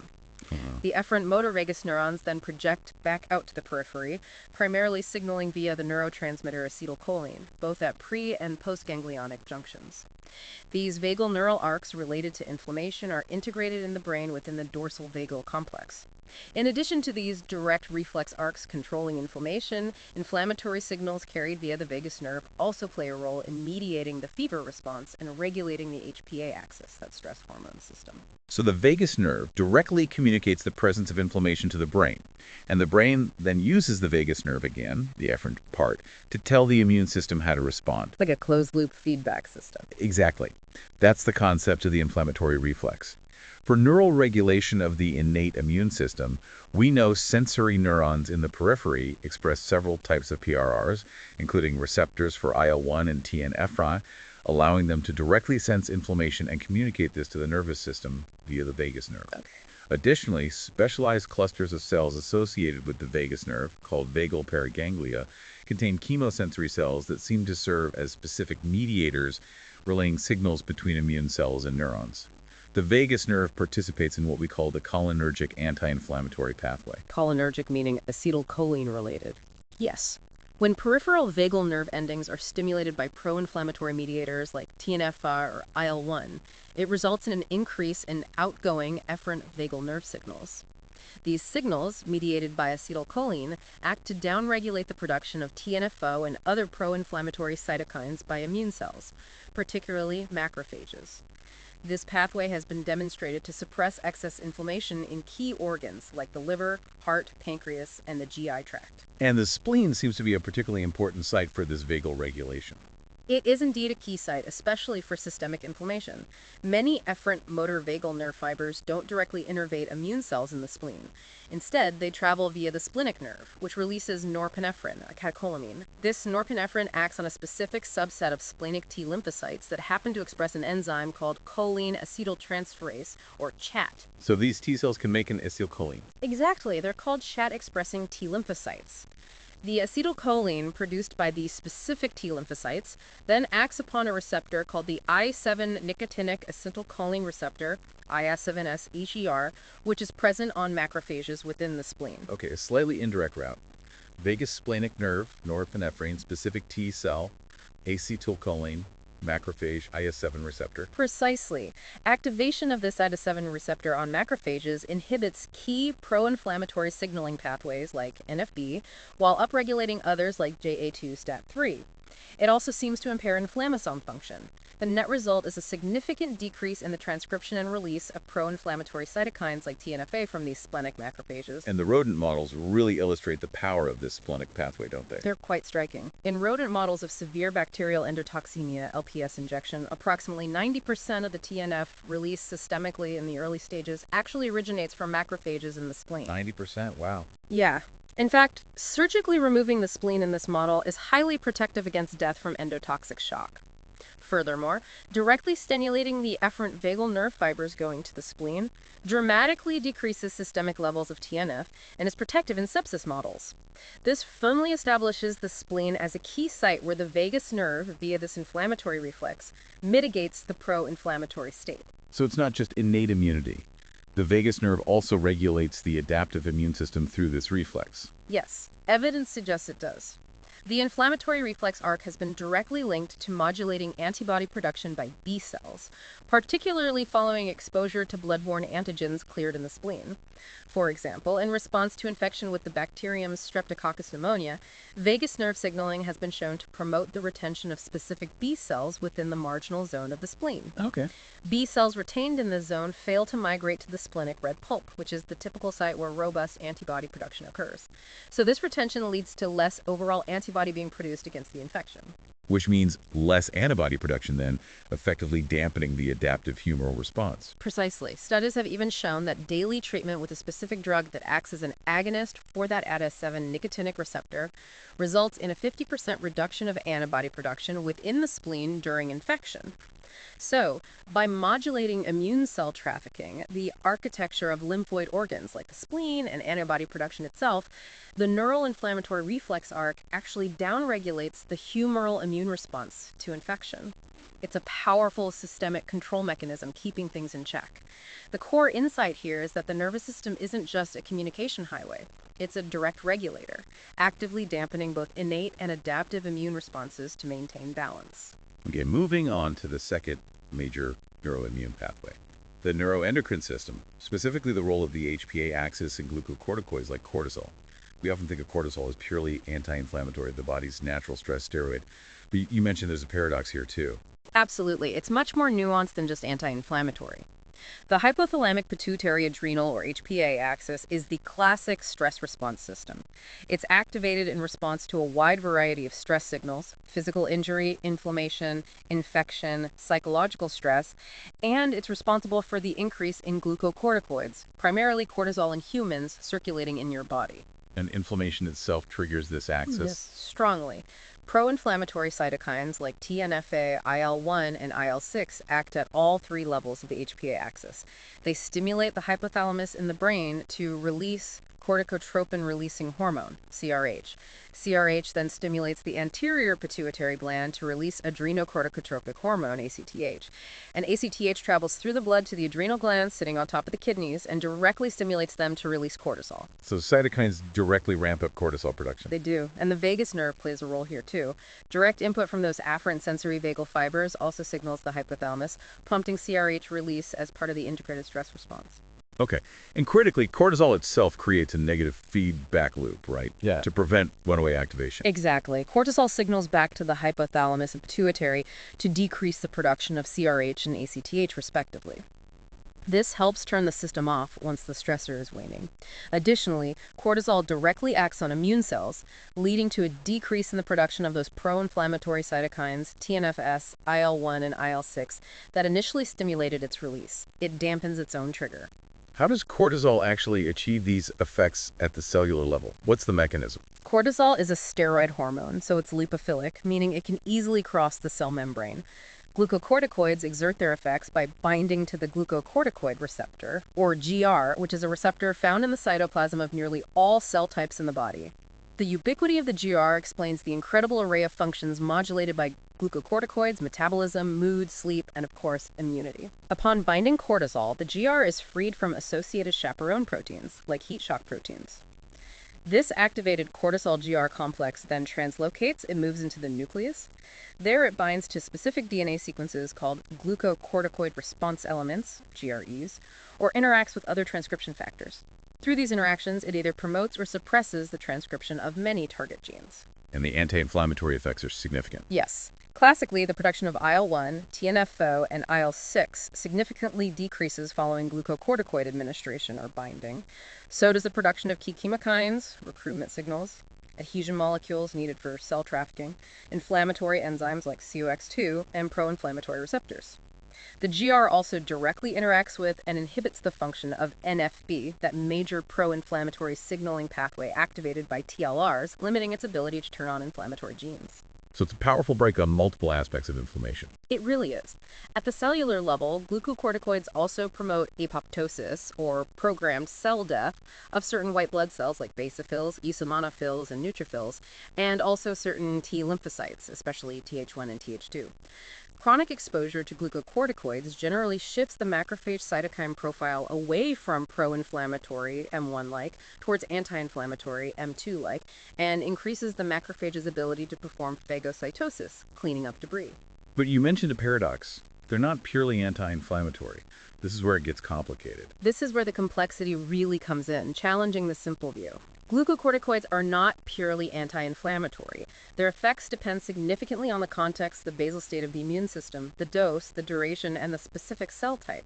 For example, while chronic exposure to glucocorticoids certainly exemplifies an anti-inflammatory response, like when used therapeutically for autoimmune disease, acute exposure to high levels, as seen physiologically during severe infection, ischemia, and trauma, can actually temporarily enhance certain aspects of the peripheral immune system. Enhance. Oh, that seems counterintuitive.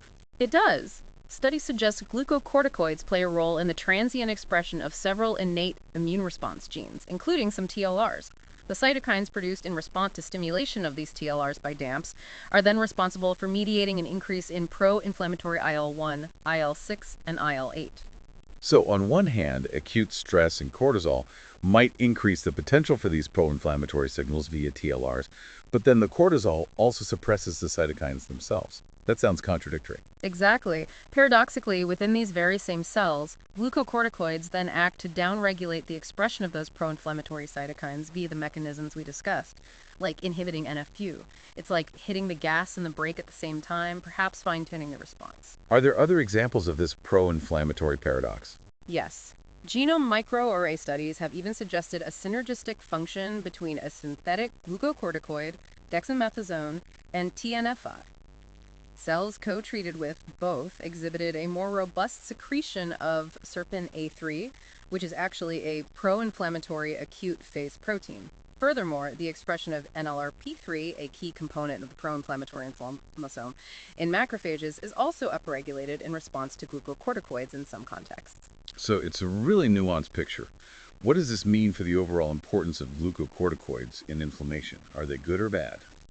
It means they are absolutely essential, but incredibly complex modulators, not just simple suppressors. Their initial actions within the innate immune system suggest they are absolutely essential mediators for mounting an effective acute inflammatory response. For instance, animals whose adrenal glands have been removed, adrenalectomized mice, are extremely susceptible to lethal endotoxemia from LPS, and humans with pathological deficiencies of glucocorticoids, like Addison's disease, are known for their tendency to develop recurrent infections. You need them to survive acute stress? You absolutely do. The extensive pro- and anti-inflammatory effects of glucocorticoids, several of which appear to be mediated simultaneously and can seem contradictory, are prime examples of the complexity and nonlinearity of the immune system. They're not just a simple off switch, they're a complex modulator tuning the response. The core insight here is that these stress hormones are crucial for survival, but their paradoxical effects mean we need a much deeper understanding to harness them therapeutically without causing unintended harm. And sometimes this delicate HPA axis balance fails during severe illness, leading to something called critical illness-related corticosteroid insufficiency, or CRCI. Correct. Sometimes an overwhelming or prolonged inflammatory response can actually impair the HPA axis itself, leading to a state of true or relative hypocortisolism. This means the body isn't producing enough cortisol, or the cortisol it is producing isn't working effectively at the tissue level. What causes this insufficiency? It can result from various mechanisms. There might be increased levels of cortisol-binding globulin in the blood, meaning less free, active cortisol is available. There could be altered enzyme function involved in cortisol metabolism. Or, critically, there can be impairment of the glucocorticoid receptor, GR, itself within the target cells, decreased binding affinity for cortisol, downregulation of the receptor number, or decreased ability of the activated GR complex to translocate into the nucleus and affect gene expression. Glucocorticoid signaling back at the CRH and ACTH levels can also be affected. And this leads to a specific clinical syndrome. Yes. In 2008, the Society for Critical Care Medicine, SCCM, introduced the term critical illness-related corticosteroid insufficiency, or CSEI, to describe this impaired function of the HPA axis seen specifically in the context of critical illness. It's characterized by a dysregulated systemic inflammatory state that persists despite inadequate glucocorticoid levels or action, meaning the body lacks sufficient anti-inflammatory effects from its own cortisol. And this has significant clinical consequences for the patient. It certainly does. The systemic effects of CRCI are widespread, impacting the neurological, gastrointestinal, pulmonary, and cardiovascular systems.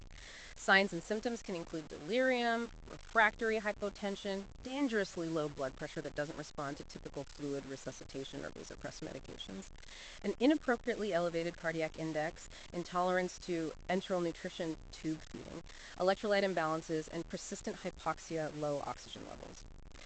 Updated guidelines for the management of CRCI, published jointly by SCCM and ESIM in 2017, highlight its patient-centered outcomes and provide recommendations for diagnosing and managing this clinical condition, which appears to be much more prevalent in ICUs than previously recognized.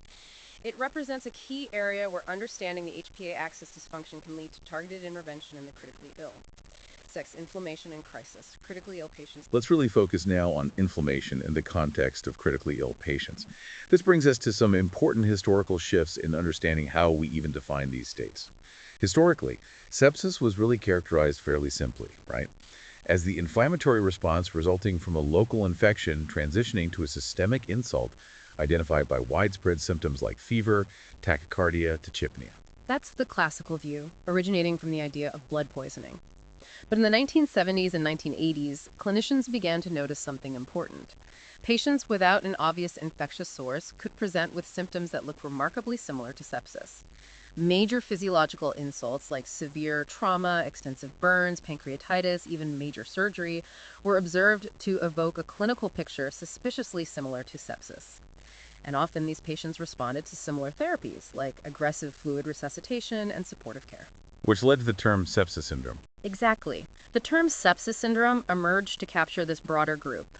Various theories were proposed to explain this non-infectious sepsis-like state, including severe direct cellular injury releasing DAMPs, the idea of bacterial translocation, bacteria leaking from the gut into the bloodstream due to shock or injury, the concept of a cytokine storm we've discussed, and ischemia reperfusion injury, where tissues are damaged when blood flow returns after a period of deprivation. And this evolved eventually into the concept of SIRS.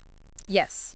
As our understanding of the underlying inflammatory mediators progressed, sepsis syndrome was gradually replaced by systemic inflammatory response syndrome, or SIRS. Right. In 1992, a consensus conference led by Roger Bone and colleagues formally defined SIRS, based on meeting at least 2 of 4 simple clinical criteria: abnormal temperature, high or low, rapid heart rate over 90 bpm, rapid breathing over 20 breaths min or low CO2, and abnormal white blood cell count, high, low, or increased immature forms called bands. And the key was applying this to non-infectious triggers too. Absolutely. Today, clinicians widely accept that SIRS criteria help identify a systemic inflammatory response that can be triggered by both infectious insults, leading to sepsis, and non-infectious insults like trauma, burns, pancreatitis. It broadened the scope of understanding systemic inflammation beyond just infection. Okay, so it became clear that it wasn't just infection driving the systemic response. But then, as we understood SIRS, something else emerged. The counter-response, CARS. Indeed. As our understanding of SIRS deepened, it became clear that the systemic response to infection and trauma wasn't solely driven by pro-inflammatory mediators. Anti-inflammatory mediators like IL-10 and TGF-beta were also found to be significantly elevated, complicating the picture. In the 1990s, the term compensatory anti-inflammatory response syndrome, or CARS, was introduced to describe the simultaneous or subsequent immunosuppressed state that often accompanies the critically ill patient. And the initial thinking was that these were sequential. SIRS first, then CARS. Yes, the initial paradigm, prevalent through the 90s and early 2000s, proposed a two-step biphasic process. SIRS, an early, overwhelming pro-inflammatory response dominated by innate immunity, would lead to early deaths from tissue damage and shock. This would then be followed by CARS, an adaptive immune suppression representing an attempt to restore homeostasis, but potentially leading to late deaths due to immunosuppression and secondary infection. But the paradigm has shifted significantly since then. That sequential model is too simple. Fundamentally shifted. Over the last 15 years or so, through more sophisticated measurements and genomic studies, it's now understood that a systemic insult simultaneously triggers both pro-inflammatory SIRS and anti-inflammatory CARS pathways. They are not sequential. They occur in parallel, a complex and often opposing interplay right from the start. The balance between SIRS and CARS and how it shifts over time likely dictates the patient's trajectory. This evolving understanding helps explain the paradoxes of critical illness outcomes, especially with the rise of ICUs. It does. The concept of an intensive care unit, or ICU, first really emerged and expanded in the 1970s. Along with advancing clinical knowledge and technologies like mechanical ventilation, this helps dramatically increase the survival of patients with single organ failure. However, by the 1980s, as single organ failure survival improved, a new, challenging subset of organ failure patients emerged: those with multiple organ failure, or MOF. This carried, and still carries, a daunting mortality rate often cited between 40% and 80%. And MOF mortality seemed to have its own bimodal pattern, early and late deaths. Yes, early epidemiological studies suggested MOF had this bimodal mortality. Early MOF mortality within the first few days seemed to occur after a single overwhelming insult, like massive trauma or fulminant sepsis.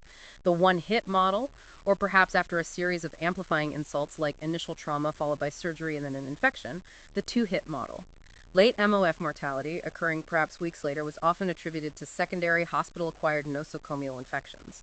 And how did the old SIRS-CARS model try to explain this? Based on the previous sequential SIRS-CARS understanding, early MOF was attributed to the overwhelming tissue-damaging effects of the SIRS response. Late MOF was attributed to the profound immunosuppression of CARS, leaving patients vulnerable to those secondary infections, which then drove further organ failure. However, the changing SIRS-CARS paradigm, recognizing their simultaneous nature, complicates this initial theory. The interplay is more dynamic. So what's happened to MOF deaths more recently? Have things improved? Yes, thankfully. As clinical knowledge continues to advance, particularly regarding resuscitation, ventilator management, and infection control, early MOF deaths have actually declined significantly over the past couple of decades. This is largely due to a better understanding of MOS pathophysiology, improved treatment strategies for managing shock and limiting initial organ damage, and critically, the increasing implementation and adherence to evidence-based consensus protocols within the ICU. Things like sepsis bundles and lung protective ventilation.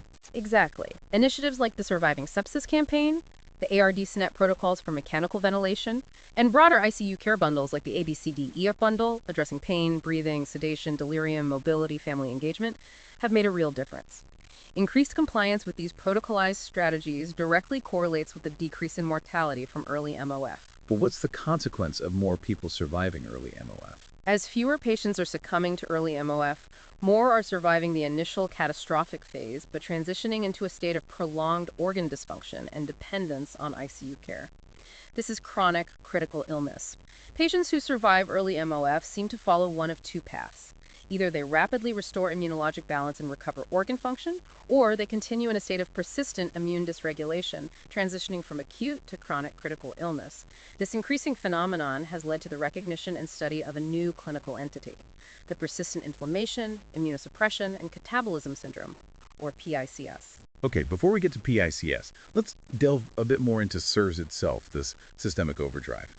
What does it look like when the body goes into this generalized alarm state triggered by innate immunity? Right. SIRS is primarily governed by that initial innate immune activation.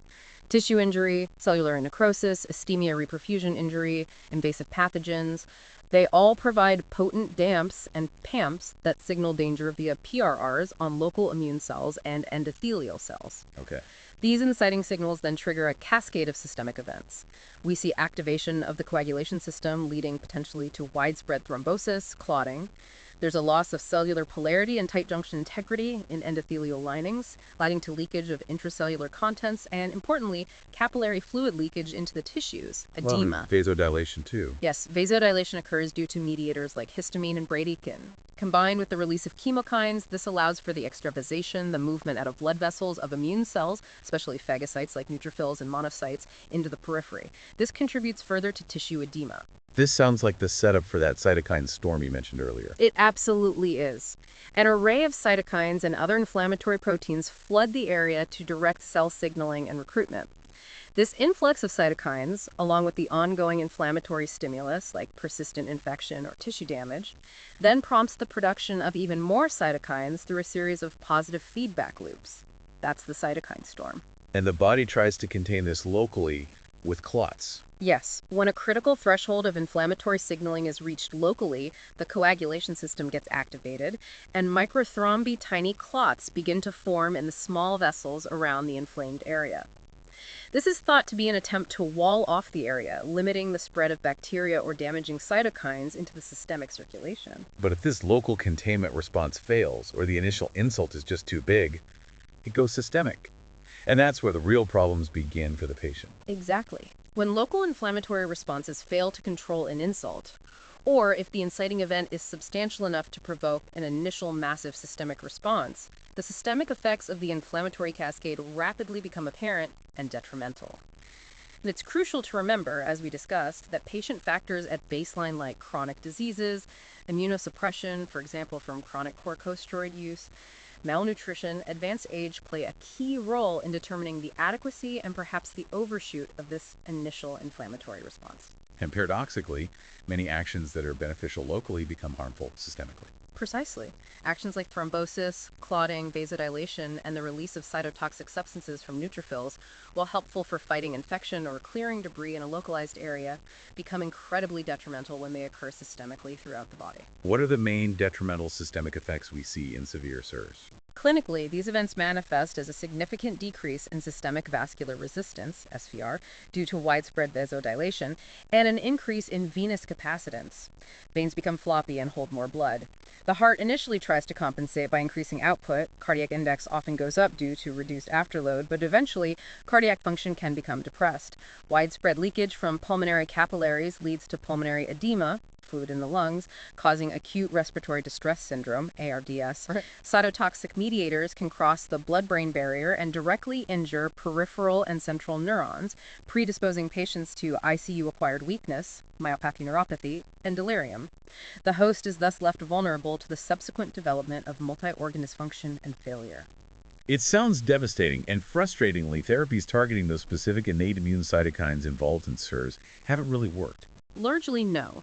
It's been a major challenge and disappointment in critical care research. Many therapies that have targeted these key innate immune cytokines and inflammatory mediators, things like monoclonal antibodies against TNF, anti-TNF, recombinant IL-1 receptor antagonist, IL-1RA, even recombinant activated protein C, which targeted inflammation and coagulation, have by and large failed to show a significant and reproducible impact on decreasing mortality associated with sepsis and SIRS in large clinical trials. The key insight here is that the very mechanisms designed to protect locally become destructive when unleashed systemically, and simply blocking one or two key mediators hasn't been the answer, likely due to the redundancy and complexity of this system. And this brings us back to CARS, the counterbalancing suppression. But remembering, it's not really compensatory in a sequential way. Yes, exactly. Compensatory is a bit of a misnomer because it implies that CARS follows SIRS in a stepwise fashion to counteract it. As we now understand, SIRS and CARS mediate simultaneous, opposing inflammatory responses. If SIRS represents the overwhelming activation of the innate immune system and pro-inflammatory pathways, CARS can be succinctly described as the simultaneous suppression of the adaptive immune system and activation of anti-inflammatory pathways. Okay. And in theory, CARS functions to limit the adaptive immune system, prompt a return to homeostasis, and maybe hasten healing. That's the idea. A controlled anti-inflammatory response is necessary to resolve inflammation and prevent chronic damage.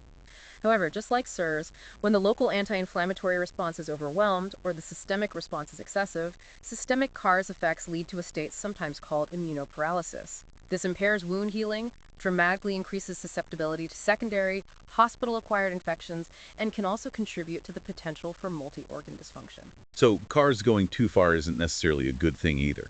It makes the patient vulnerable in different ways. What are the key biological manifestations of CARS? How do we recognize it? Key manifestations of CARS include a significant increase in circulating levels of anti-inflammatory cytokines, particularly IL-10 and paradoxically IL-6 due to its anti-inflammatory roles. And critically, a hallmark feature is the downregulation of human leukocyte antigen DR or HLA-DR expression on monocytes and macrophages. Ah, HLA-DR. That's the MHC class II molecule needed for antigen presentation, right? Exactly. HLA-DR is crucial for presenting processed antigens to the lymphocytes of the adaptive immune system, specifically CD4 plus helper T cells. Without proper expression of HLA-DR on antigen-presenting cells, CD4 plus helper T cells cannot be effectively activated or differentiate into effector cells in response to antigen stimulation. This leads to a profound state of immunosuppression, crippling the adaptive immune response. Which means the adaptive immune system is essentially hamstrung, unable to mount effective, targeted defenses against new or persistent threats. Precisely. Other features include apoptosis, or programmed cell death, of lymphocytes, particularly T lymphocytes, leading to lymphopenia, a low lymphocyte count in the blood. We see the appearance and expansion of those immunosuppressive regulatory T cells, TREGs, which actively suppress both antigen-presenting cells and effector T cells. Between the appearance of TREGs and the decrease in activated helper T cells due to poor HLA-DR presentation, cytotoxic T cell, CD8 plus function, also often fails. And crucially, memory development is impaired. Yes. Importantly, in both the CD4 plus and CD8 plus populations, the development of long-lasting memory T cells fails during this CARS dominant state. As a result of this poor induction of memory cells, combined perhaps with persistent epigenetic anti-inflammatory changes in innate cells, this state of immunoparalysis can extend well beyond the acute inflammatory period. It leaves the host vulnerable to subsequent infections long after the initial insult seems to have resolved. This is a profound example of the immune system's attempt to self-regulate actually becoming deeply detrimental in the long run. This complex, simultaneous pro- and anti-inflammatory response, this SIRS-CARS interplay, brings us to a really revolutionary concept in understanding injury response, the genomic storm. This challenges the stepwise paradigm even further. Yes, the idea that the acute inflammatory response is initially governed solely by a pro-inflammatory response, SIRS, which then, maybe a few days later, is followed by an anti-inflammatory response, is certainly tempting because it simplifies a very complex system. But as we've hinted, multiple studies, particularly those using genomics, have thoroughly debunked this sequential model. It has become evident that systemic pro-inflammatory and anti-inflammatory responses to both infectious and non-infectious inciting events occur simultaneously right from the beginning. And the Glue Grant Consortium study really drove this home, didn't it? That was groundbreaking work. It was absolutely groundbreaking. In 2011, a large consortium, part of the Inflammation and the Host Response to Injury program, often called the Glue Grant, undertook a massive study to examine the human response to severe injury at the genomic level. They performed genome-wide expression analysis looking at which genes were turned on or off using whole blood leukocytes, white blood cells, from patients with severe burn injury or severe blunt trauma. They also included a group of healthy volunteers who received a low, controlled dose of bacterial endotoxin, LPS, to mimic systemic inflammation. And the results were staggering, right? the scale of the changes. Truly impressive and frankly quite shocking at the time. In patients with severe blunt trauma, they found that an astonishing 80% of the leukocyte genome exhibited significant changes in gene expression within the first 28 days following injury. 80%. Yeah. This extreme, widespread reorganization and reprioritization of the leukocytes' genetic activity was termed the genomic storm. 80%. That's a massive genetic upheaval. Like the body's entire immune instruction manual is being heavily rewritten almost overnight. It really is that profound. They observed a significant upregulation of genes involved in the innate immune response, things like TLRs, NOD receptors, another type of PRR, acute phase proteins like haptoglobin, but simultaneously there was a significant downregulation of leukocyte genes involved in adaptive immunity, particularly those crucial for antigen presentation, like HLA genes, and T-cell activation. So pro-inflammatory innate genes up, adaptive immunity genes down, happening together. Exactly. And what was truly remarkable was the consistency of these results. The patterns were extraordinarily similar between the blunt trauma patients and the severe burn patients. Even more strikingly, they were remarkably similar to the changes seen in the healthy subjects who just received a small dose of bacterial endotoxin. Wow. And here's the really counterintuitive finding you mentioned. Common clinical parameters didn't strongly predict this genomic response. Right. Things that clinicians typically associate with a poor outcome, like the volume of blood transfused, the base deficit, a measure of shock, or even validated injury severity scores, had a surprisingly limited effect on the overall patterns of gene expression. This suggested that the genomic storm is a deeper, almost pre-programmed, intrinsic response to severe systemic stress, perhaps less directly tied to the specifics of the physical trauma than previously thought. It's a fundamental rerouting of the system. And this altered gene expression wasn't just a brief blip either. It lingers for a long time. That's another critical point from that research. They demonstrated that these altered gene expression levels remain significantly perturbed. They don't just snap back to normal quickly. At 28 days post-injury in severe blunt trauma patients, and even out to 90 days in severe burn patients, the messenger RNA levels of many of these key leukocyte genes had not returned to their pre-injury baseline levels. The sustained disruption. Yes. They also showed, compellingly, that post-traumatic clinical outcomes, whether a patient had an uncomplicated recovery or developed complications like MOF or secondary infections, were largely dependent on the magnitude and the duration of these gene expression changes, rather than just the initial pattern. So the severity and persistence of the storm predict the outcome, more than just whether the storm happened. Exactly. Patients who had an uncomplicated recovery saw their gene expression levels return towards baseline much sooner, maybe by 7 to 14 days post-injury. In contrast, in patients who experienced a more complicated hospital course, these changes in gene expression largely did not return to baseline by 28 days, and the magnitude of the changes early on was generally greater. This strongly implies that underlying genetic variations between individuals might play a significant role in how severely they react, right? Why one person has a bigger, longer storm than another from similar injury. Logically, yes. That's the next frontier. Given the numerous changes in gene expression observed, it's highly reasonable to assume that genetic variants, small differences in DNA sequence between individuals, could alter the severity of an individual's genomic response to systemic inflammation and subsequently alter their clinical outcomes. Is there evidence for that yet? Specific genetic links? There is emerging evidence. For example, certain single nucleotide polymorphisms, SNPs, common variations in single DNA letters within the NFUB signaling pathway have been linked to an increased risk of developing sepsis and MOF after severe trauma. Also, persistent downregulation of HLA-DR expression on monocytes, which we know is a key feature of CARs and is influenced by gene expression, has been shown to significantly increase the risk of developing infected pancreatic necrosis following an episode of severe acute pancreatitis. So genomics is opening new doors.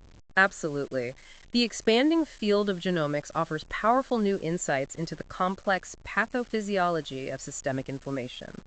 It holds the potential to help us identify patients most at risk for a complicated clinical course early on, and maybe even develop new clinical prognosticators or targeted therapeutics based on an individual's specific genomic response profile. The core insight here is that severe injury triggers a profound, surprisingly consistent, and often long-lasting genomic reset that dictates much of the patient's recovery trajectory.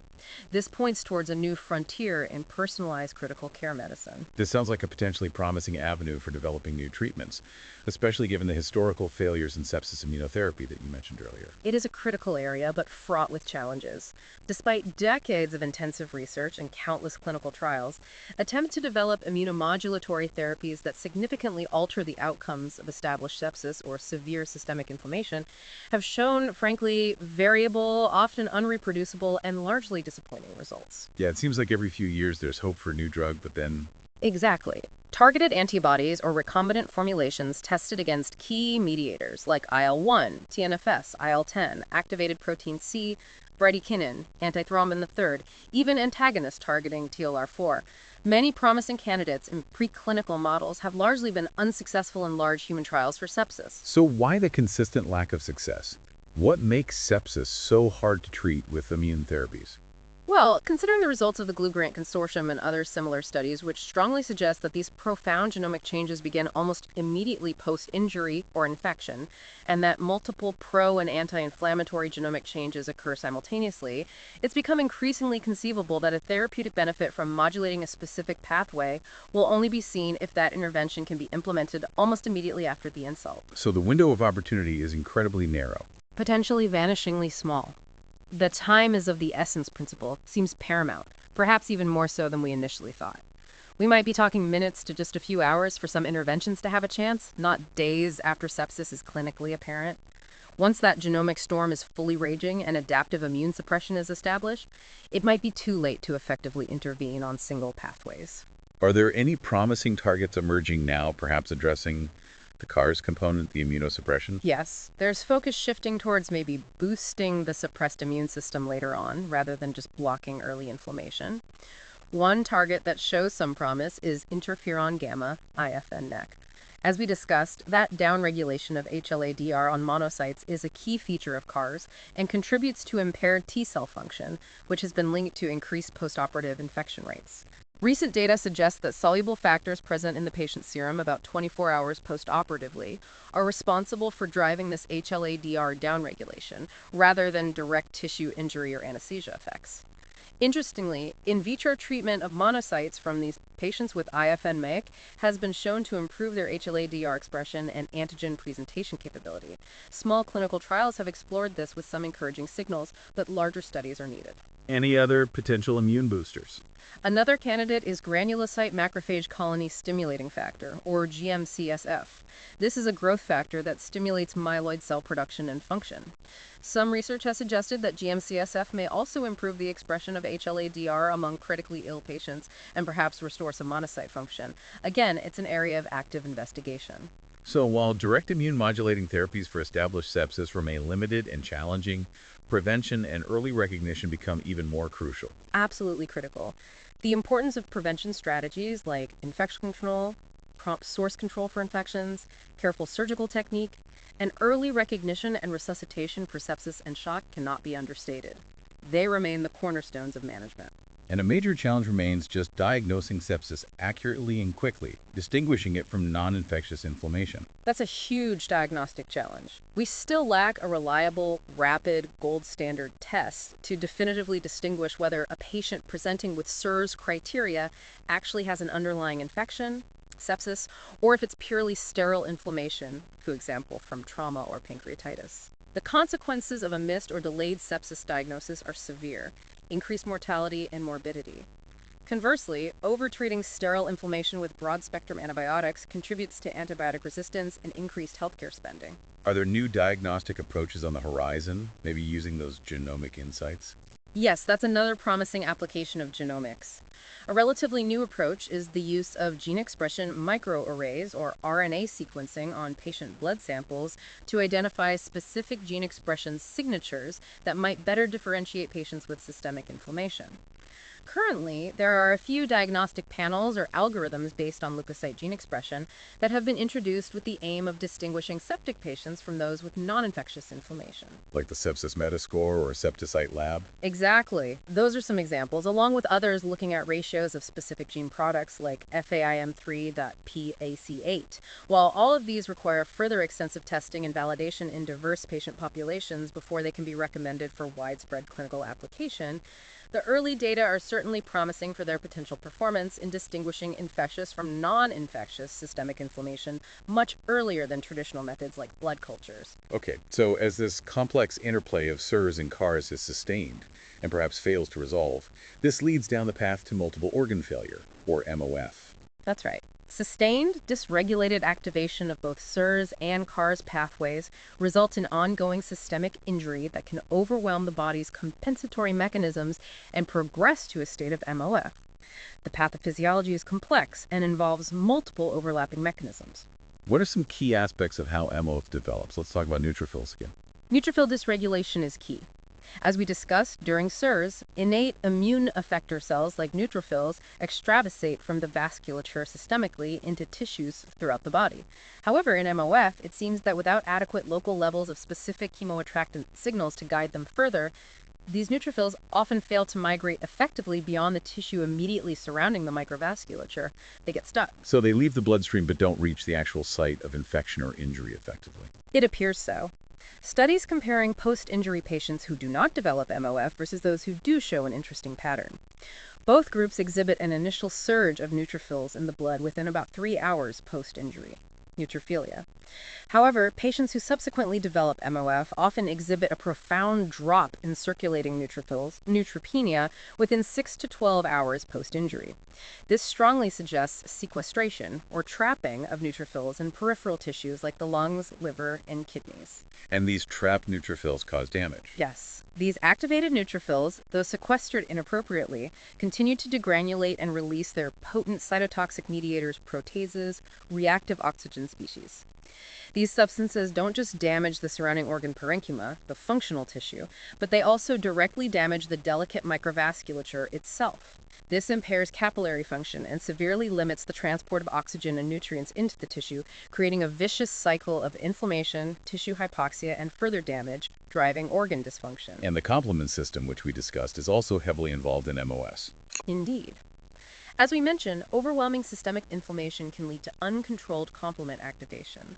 This contributes significantly to the hypercoagulable state seen in MOF, promoting microvascular thrombosis, which further impairs organ perfusion. Complement activation also leads directly to the production of the lytic membrane attack complex, generation of those potent inflammatory anaphylatoxins, C3A, C5A, and the production of harmful reactive oxygen species, all contributing to widespread tissue injury and organ failure. And you mentioned another cell type earlier, the myeloid-derived suppressor cells, or MDSCs. They play a role in MOF and immunosuppression too. Yes, this is a relatively newer area of understanding, but seems critically important, especially in persistent inflammation and immunosuppression. Prolonged exposure to inflammatory cytokines like IL-6, GCSF, and the sustained alterations in leukocyte gene expression seen in the genomic storm appear to prompt the bone marrow to produce these powerfully immunosuppressive MDSCs. What makes them different? Unlike typical myeloid-derived cells like monocytes, which differentiate into functional immune cells like macrophages or dendritic cells, MDSCs are characterized by being relatively immature and, critically, by their potent ability to suppress other immune cells, particularly T cells. The result is an accumulation of immature immune cells that are actually unable to effectively resolve inflammation or fight infection, contributing to the persistent immune dysfunction seen in MOF and later in chronic critical illness. Okay, so multiple factors drive MOF. What are the main clinical risk factors? Who is most likely to develop it?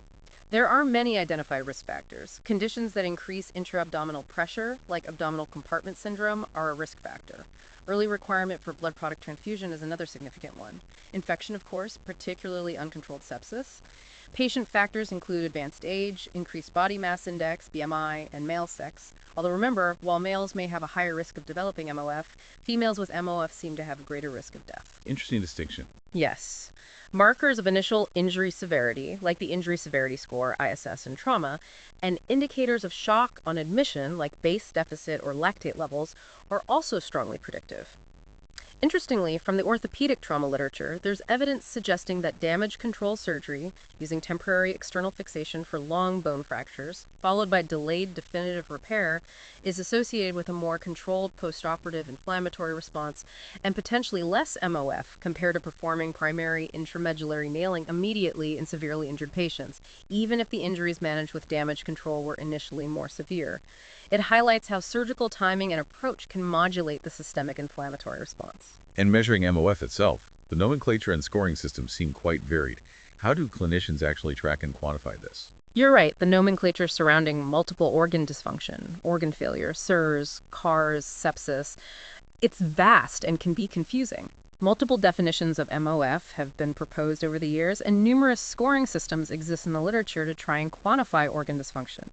The most widely accepted and used in research and clinical practice include the Denver Post-Injury Multiple Organ Failure Score, specifically for trauma, the Sequential Organ Failure Assessment, SOFA score, widely used in sepsis and general critical care, and the Marshall Multiple Organ Dysfunction Score, MODS. Is one better than others? They each have strengths and weaknesses. A recent study comparing them in trauma patients advocated for the Denver scoring system due to its relative simplicity, its ability to identify high-risk patients early, and its strong association with early trauma mortality.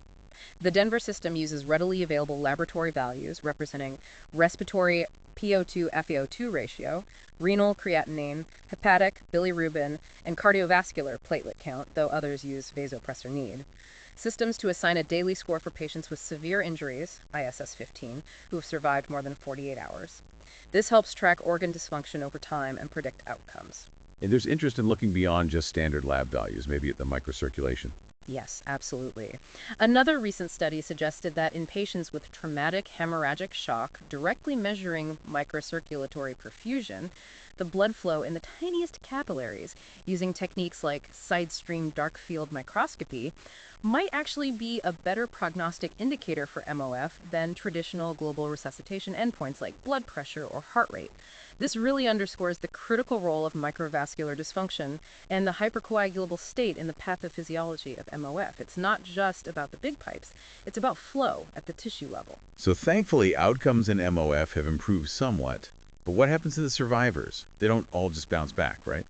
That's the critical point. With improvements in our understanding of pathophysiology and the widespread implementation of protocolized ICU care bundles, overall MOF mortality has indeed improved significantly compared to, say, 30 years ago. However, for those patients who survive the acute MOF phase, they generally enter one of two distinct clinical phenotypes or trajectories. What are those two paths? In the first, more favorable path, immunologic homeostasis is rapidly restored, perhaps within 7 to 14 days of the initial clinical insult.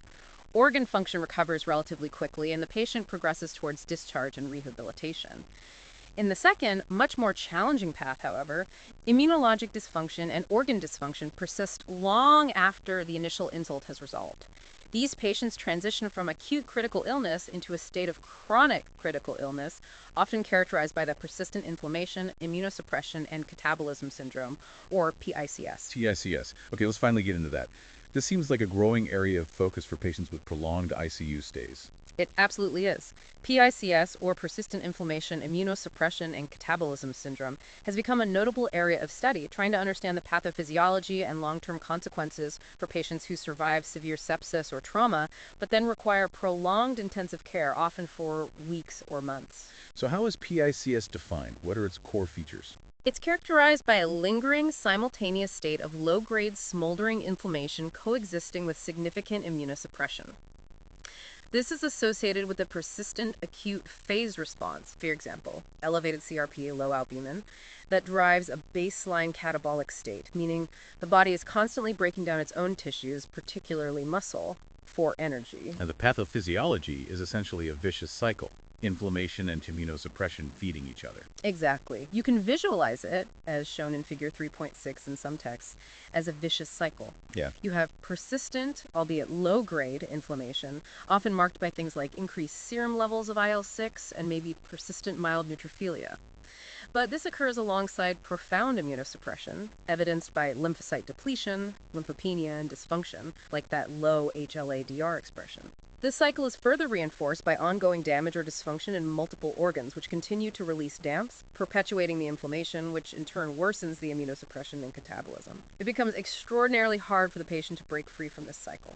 And how does this relate back to that concept of emergency myelopoiesis and MDSCs? That seems to be a key driver. Severe, prolonged cellular stress, like that seen in chronic critical illness, triggers the activation and differentiation of hematopoietic stem cells in the bone marrow. Mediated by cytokines like IL-1, IL-6, and maybe IL-17, the body attempts to replenish cells of the innate immune system, particularly neutrophils and monocytes. This creates a state of emergency myelopoiesis. However, this often occurs at the expense of producing lymphocytes, contributing to lymphopenia, and red blood cells, contributing to anemia of critical illness. And this emergency production favors those MDSCs.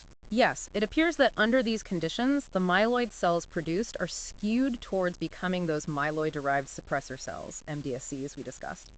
While their full function is still being unraveled, these cells are thought to normally help prevent the toxic effects of persistent T-cell proliferation and cytokine production during overwhelming inflammation.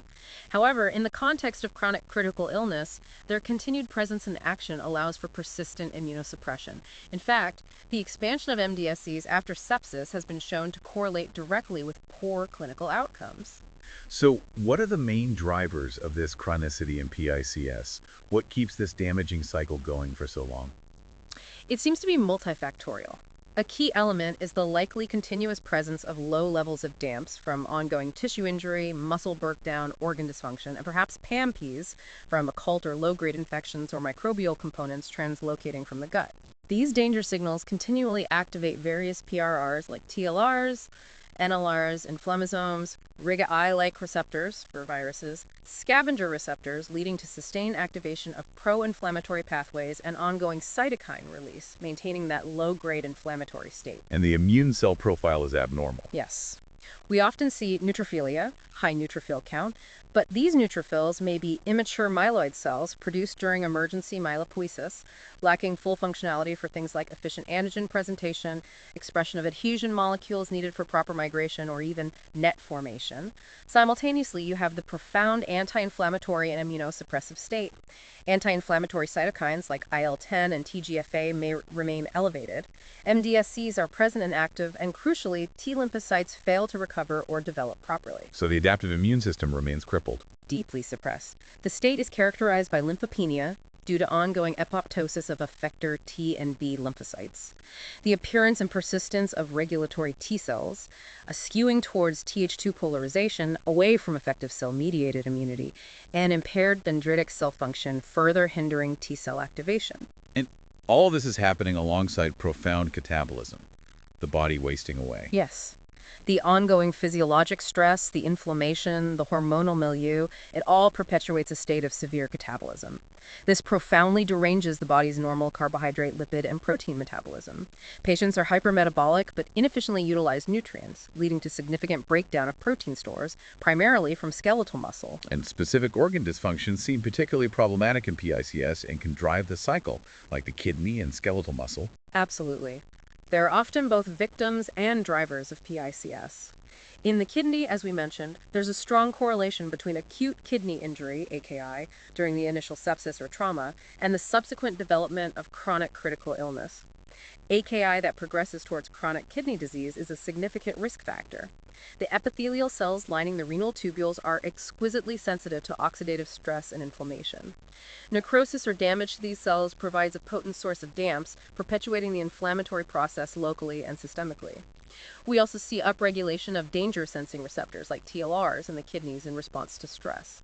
The overall result can be direct kidney toxicity, decreased kidney filtration function, and an upregulation of receptors that perpetuate the innate immune response, further fueling the PICS cycle. And for skeletal muscle, the impact is often visually dramatic, leading to severe weakness and loss of mass. Yes, it's profound. Sepsis and severe cellular stress directly induce mitochondrial dysfunction within muscle cells, decrease protein synthesis, and actively promote the breakdown of myofibrillar proteins via pathways like the ubiquitin proteasome system. The breakdown of skeletal muscle mitochondria itself releases pro-inflammatory substances, MTDAMPs. And given that skeletal muscle is the largest organ system by mass in the body, its breakdown provides an ample and continuous source of DAMPs, further driving the systemic inflammatory cycle. Clinically, this manifests as severe muscle wasting, known as cachexia, and profound weakness, ICU-acquired weakness. Patients can literally lose up to 30% of their lean muscle mass in a matter of weeks, severely impacting their ability to recover, wean from ventilation, and regain function. It sounds like an incredibly difficult state to treat. How are clinicians approaching PICS and chronic critical illness therapeutically? What are the current strategies? It is extremely challenging, and specific targeted immunotherapies for established PICS remain elusive. Current recommendations continue to underscore the critical importance of optimizing fundamental ICU care throughout the patient's course. This includes meticulous attention to detail regarding things like early recognition and management of sepsis or any new infections, utilization of validated and protocolized bundles, such as those to prevent and treat pain, agitation, and delirium, which are linked to worse outcomes, and crucially, early and aggressive patient mobilization and rehabilitation, even while still critically ill and on life support, to try and combat the devastating muscle loss. Is there any hope from other fields, like cancer immunotherapy? Interestingly, yes. Because PICS shares some characteristics with the immunosuppressed state seen in cancer patients, like the presence of MDSCs and T-cell dysfunction. Several immunotherapies that have shown promise in oncology, like checkpoint inhibitors that block immunosuppressive pathways, are currently under investigation, mostly in preclinical models or very early trials, for their potential role in reversing the immunosuppression of sepsis or PICS. But this is still very experimental. What about nutrition? That must be key given the catabolism. Adequate nutrition administration is definitely emphasized. However, a major challenge is that septic and chronically critically ill patients often demonstrate dysfunctional nutrient utilization and metabolism, even if they are receiving what seems like adequate calories and protein. Their bodies just don't handle the nutrients normally. Because of the extreme protein breakdown, the recommended daily protein supplementation for critically ill patients has recently been increased, often to 1.5 grams per kilogram of body weight per day, or even higher, with some experts advocating for up to 2.0 BOD kg day for the most severely catabolic patients. Are there ways to directly reduce the catabolism itself? There's some research in that area. While not yet extensively studied or standard practice in critically ill adults with PICS, administration of agents like the beta blocker propranolol, which can reduce hypermetabolism, and the anabolic steroid oxandrolone, which promotes protein synthesis, have shown some good outcomes in reducing catabolic requirements and improving lean body mass in the pediatric burn population. The principles might apply to critically ill adults, but more research is definitely needed to confirm safety and efficacy in this different population. And sadly, the outcomes for patients who develop PICS are often devastating, even if they survive the ICU. Tragically so. The chronic dysregulated inflammatory and immunosuppressed state leaves the host highly vulnerable to recurrent or new opportunistic infections, often with multi-drug resistant pathogens commonly found in the critical care environment. The onset of such infections often requires additional critical care interventions, antibiotics, and procedures, which in turn can provide more PAMPs and DAMPs, further perpetuating the vicious cycle. And even if they get discharged from the hospital. For those patients who do survive their prolonged ICU stay and are eventually discharged from the hospital, chronic critical illness and PICS confer a significantly increased risk of death in the months and years following discharge. Discharge destination is also highly predictive. Needing to go to a skilled nursing facility or long-term acute care hospital rather than home remains one of the strongest predictors of long-term mortality in this patient group. With such a profound effect on the patient's physiology and functional status, poor clinical outcomes in terms of both mortality and long-term quality of life are unfortunately commonplace. It sounds like a major growing challenge. It is. And as the general population continues to age, and we get better at saving people from acute catastrophic events, the incidence of chronic critical illness and PICS will likely continue to increase as well. This makes understanding its pathophysiology and developing effective prevention and treatment strategies an even more pressing challenge for critical care medicine and healthcare systems worldwide. Wow, what an incredibly detailed journey we've taken through the inflammatory response today. We've seen its really complex, dual nature, how absolutely essential it is for local healing, yet how it can become so devastatingly dysregulated systemically. We've unpacked the intricate cellular and molecular players from the rapid response neutrophils and the versatile macrophages to the orchestrating dendritic cells and the highly specialized T and B lymphocytes of adaptive immunity, each with their own complex roles in regulation. And we even ventured into the really surprising role of the nervous system, uncovering that profound two-way connection between the brain and our immune defenses via pathways like the inflammatory reflex and the HPA axis. And trace the evolving understanding of critical illness itself, moving beyond those simpler, sequential Sarsgaard's paradigms to the reality of the simultaneous genomic storm and the daunting clinical challenge of persistent inflammation, immunosuppression, and catabolism syndrome, PICSC. This deep dive was really designed to equip you, our listener, with a truly mastery-level understanding, much like the elite professionals working in this field, helping you see the crucial connections and clinical implications. And we certainly hope it has, because understanding this intricate dance truly equips you to see clinical scenarios, whether in research or practice, with new eyes appreciating that profound interplay between injury, infection, and the body's own internal battle for balance. So maybe a final thought to leave you with. Considering all these paradoxical effects we discussed, where seemingly beneficial responses like glucocorticoids or maybe even IL-6 can have detrimental consequences depending on context and timing, how might our future medical interventions need to shift? Perhaps focusing not just on simply blocking or boosting a single pathway, but on subtly retuning the body's complex internal orchestra to help it find harmony and balance again. That's a really powerful thought to ponder. How do we become better conductors of that orchestra? We encourage you to reflect on the insights gained today and how you might apply this advanced understanding in your own areas of interest or practice. Thank you so much for joining us on the Deep Dive, and we invite you to join us next time for another exploration into fascinating subject.